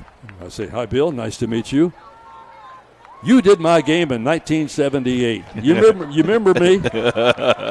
And I'm going, I used to try to fake it, and now I've learned to say, I'm sorry. I don't remember you. Look at Brown. Here's a good job out to the 46-yard line. But my next question is always the one that gets them. I'll say, "Did I do it good?" And they'll say, "Yeah." And that takes care of everything, But the guy was probably a left tackle, third-string left tackle. But he got in the game. Yeah, there you go. So here we go now. Big drive by Heritage Christian. They've got some time, Keith. They've got time. They got 7.5 minutes to get this job done here. They need a score here, though. Yep, they got to do something with the football. Back to throw is Milton. And incomplete. Jackson Brew tried to sell that he caught that ball, but he was way out of bounds. I love how kids try to sell it to the official. Well, they've learned that from the colleges and the pros. Oh, yeah. So quickly, Milton comes to the sideline, talks to the offensive coordinator, gets himself back out onto the gridiron, and he's got some work to do now with the 7:15 to go. So we're only not quite halfway through this fourth quarter. So there is time, but they keep shooting themselves in the foot, as you pointed out. Here's the screen pass coming to the near side. Caught and tackled down by Alex Coleman, who leads the ball club, by the way, in tackles for loss this year. So they'll mark it down at the 49, a gain of maybe a couple of yards. And now 3rd and 8. Yeah, 3rd down and a long way to go here. But they're forced to throw the football. That's the one thing, Keith, you don't want if you're an offensive ball club. You don't want to be forced to do anything, and they're forced to throw the football right now. On 3rd down, over the middle, it is caught at the 40-yard line and good enough for the first down. That's Reed Gary. Gary gets the reception and gets the first down, the second first down of this drive, and kind of keeps things rolling along for Heritage Christian. Move the ball across the 40, spotted down at just outside the 38-yard line. How about this score? Gibson Southern 35, Heritage Hills 0. Heritage Hills going in undefeated. Gibson Southern was supposed to be a power this year and got off to a really bad start. Over the middle again, pass. Intercepted. It's picked off by Covenant Christian. It is taken away by Tony Flatt. Wow. Flat on the interception. That is the 3rd interception. And there goes number 12. He leads the ball club in tackles and sacks, but this time he got the pick. Tell you what, is that not the 3rd interception of the night? 3rd one. In fact, the first 2 times Heritage Christian had the football, they got picked, and now they get picked on the 4th play of the second half. Now at 5:57, now all you need is 3 or 4 or 5 first downs. Yeah, now if that ball goes in the air, I'll be a little shocked unless they get to a 3rd down situation where they need to pick up a couple of yards. But right now, Michael White and Gage Coffey are going to be the guys that get the job done. Hey, we'll start this drive at the 37-yard line. Wilson. Here's that rush I told you about was going to happen. The Covenant Christian, Keith, has had the ball now. This will be their 5th time in the second half they've had possession. 3 of the 5, they have started a drive on the other side of the 50-yard line. This also is where the 40-second play clock goes in effect a little bit for you, too, because now you can slow the game down. You don't want to snap this ball until that play clock is down to 2 or 3 seconds. Covenant Christian, under interim coach Sean Lyons, last week under his first coaching tutelage, knocked off Tindley 56-0, and he may be on the upset. I don't know if it's fair to call this an upset tonight or not. Out across the 40 to the 43, Michael Wilson, the ball carrier.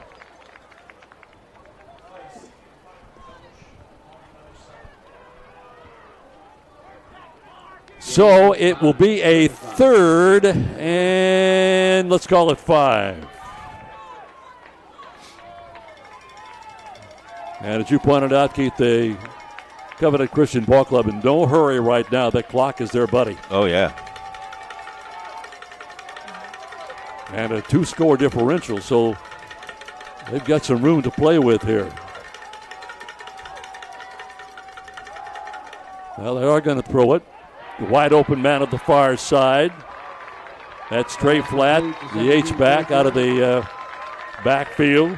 And they'll get the first down. I tell you what, Flatt stayed in bounds, got the first down and stayed in bounds. 44-yard line, 23-yard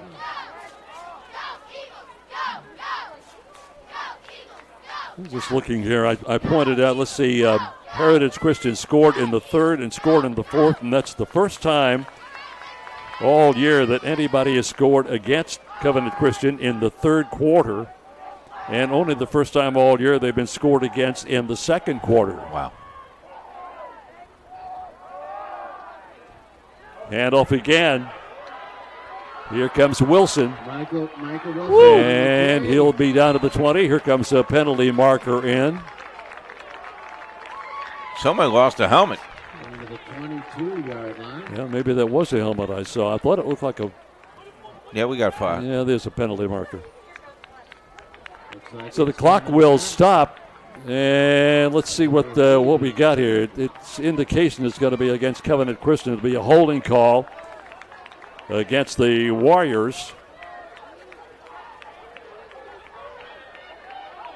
And they will officially spot the ball at the 27.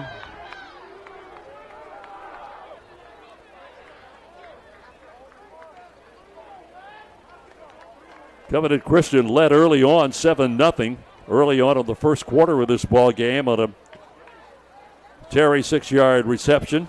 So they're going to get the first down. But they'll lose yardage in getting the first down. Yep, there you go. The clock continues to run, though, Jerry. 1st and 10 for the Warriors on the Eagles' 27. It's at the 27-yard line.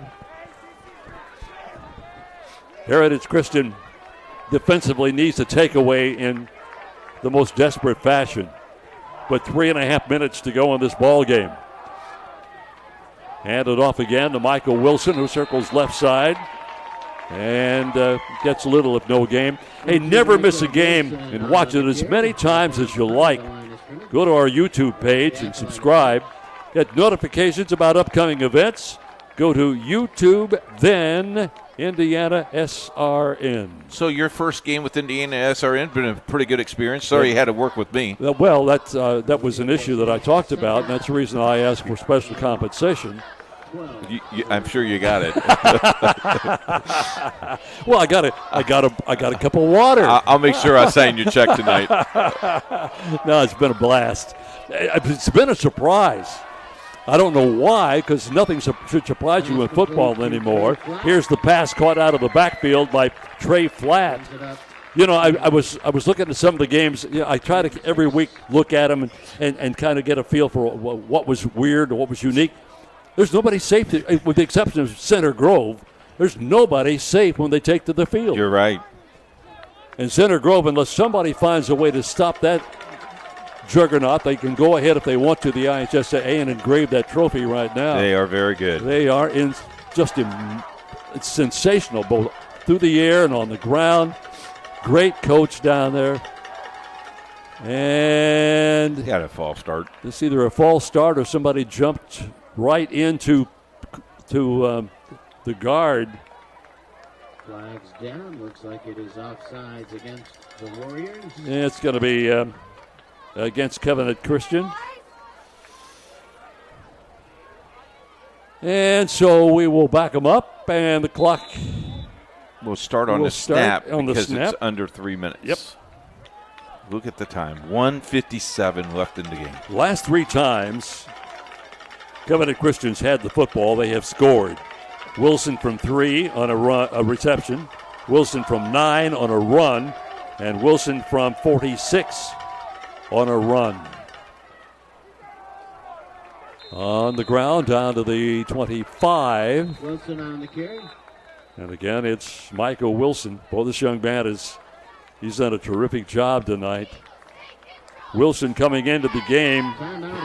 His best game was against Indianapolis, Washington with 124 yards. That was preceded by 122 against Attucks. Did not play against Tinley last week. And we talked about Coffey. Coffey with 339 yards rushing. Did not play in the Jennings County game. Ran for 100 against Indianapolis, Washington, and 113 against Tinley a week ago. He also has 7 rushing touchdowns. Heritage Christian will travel to LaPel next week. We have that on the webcast for you. The Crimson Knights of Seymour visited Covenant Christian next week. We have that on the webcast for you. Cecina, Triton Central, Northview, and Guerin are our webcast games Friday night. And then we have 5 radio broadcasts, Southport and Terre Haute North. Southport playing tonight. Traders Point and Edinburgh. How about Traders Point making a nice little run? Tri-County and Frontier. Newcastle, Mount Vernon. That could be a big game. And Palin Academy takes on Park Tudor. Yeah, I'm glad you guys are doing a Terre Haute game. Those poor guys over there, Terre Haute North and South. They don't get much time. They're stuck way out on the western edge. They get no love at all, and they've suffered over the year. They haven't had great teams. Here's a 41-yard field goal attempt. No good. Short.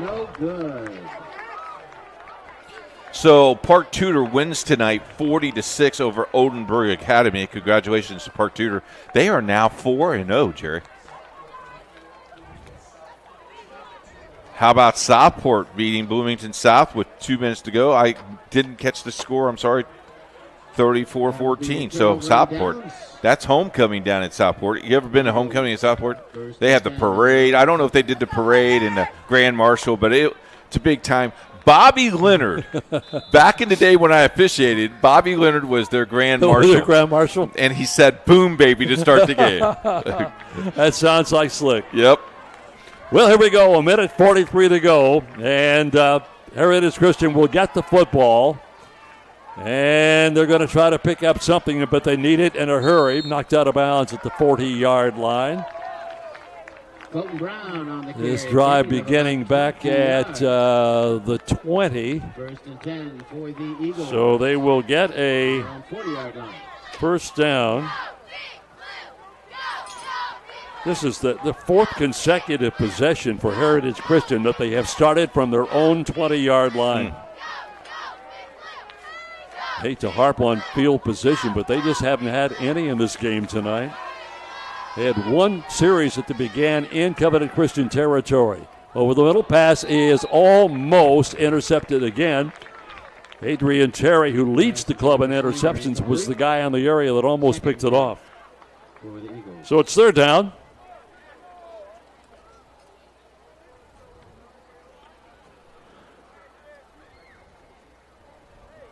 Here's one of the things I miss right now, the quiet. I miss the constant chatter and noise of the crowd.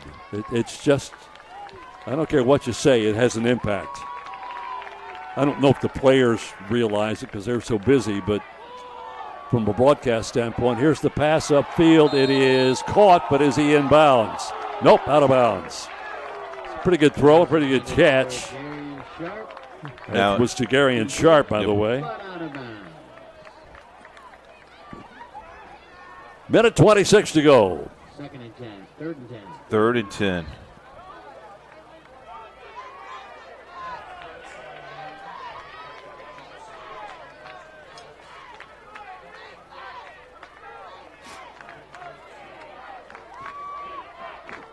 Third down and 10. Again, Milton has stayed in the ball game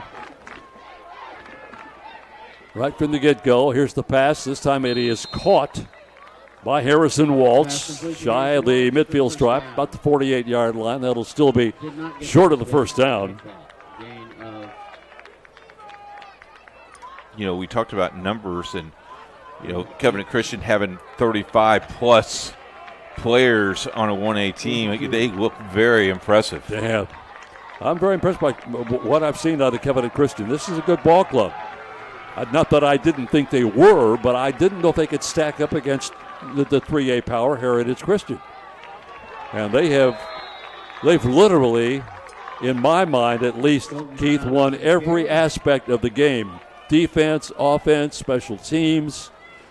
They've just done a heck of a job tonight.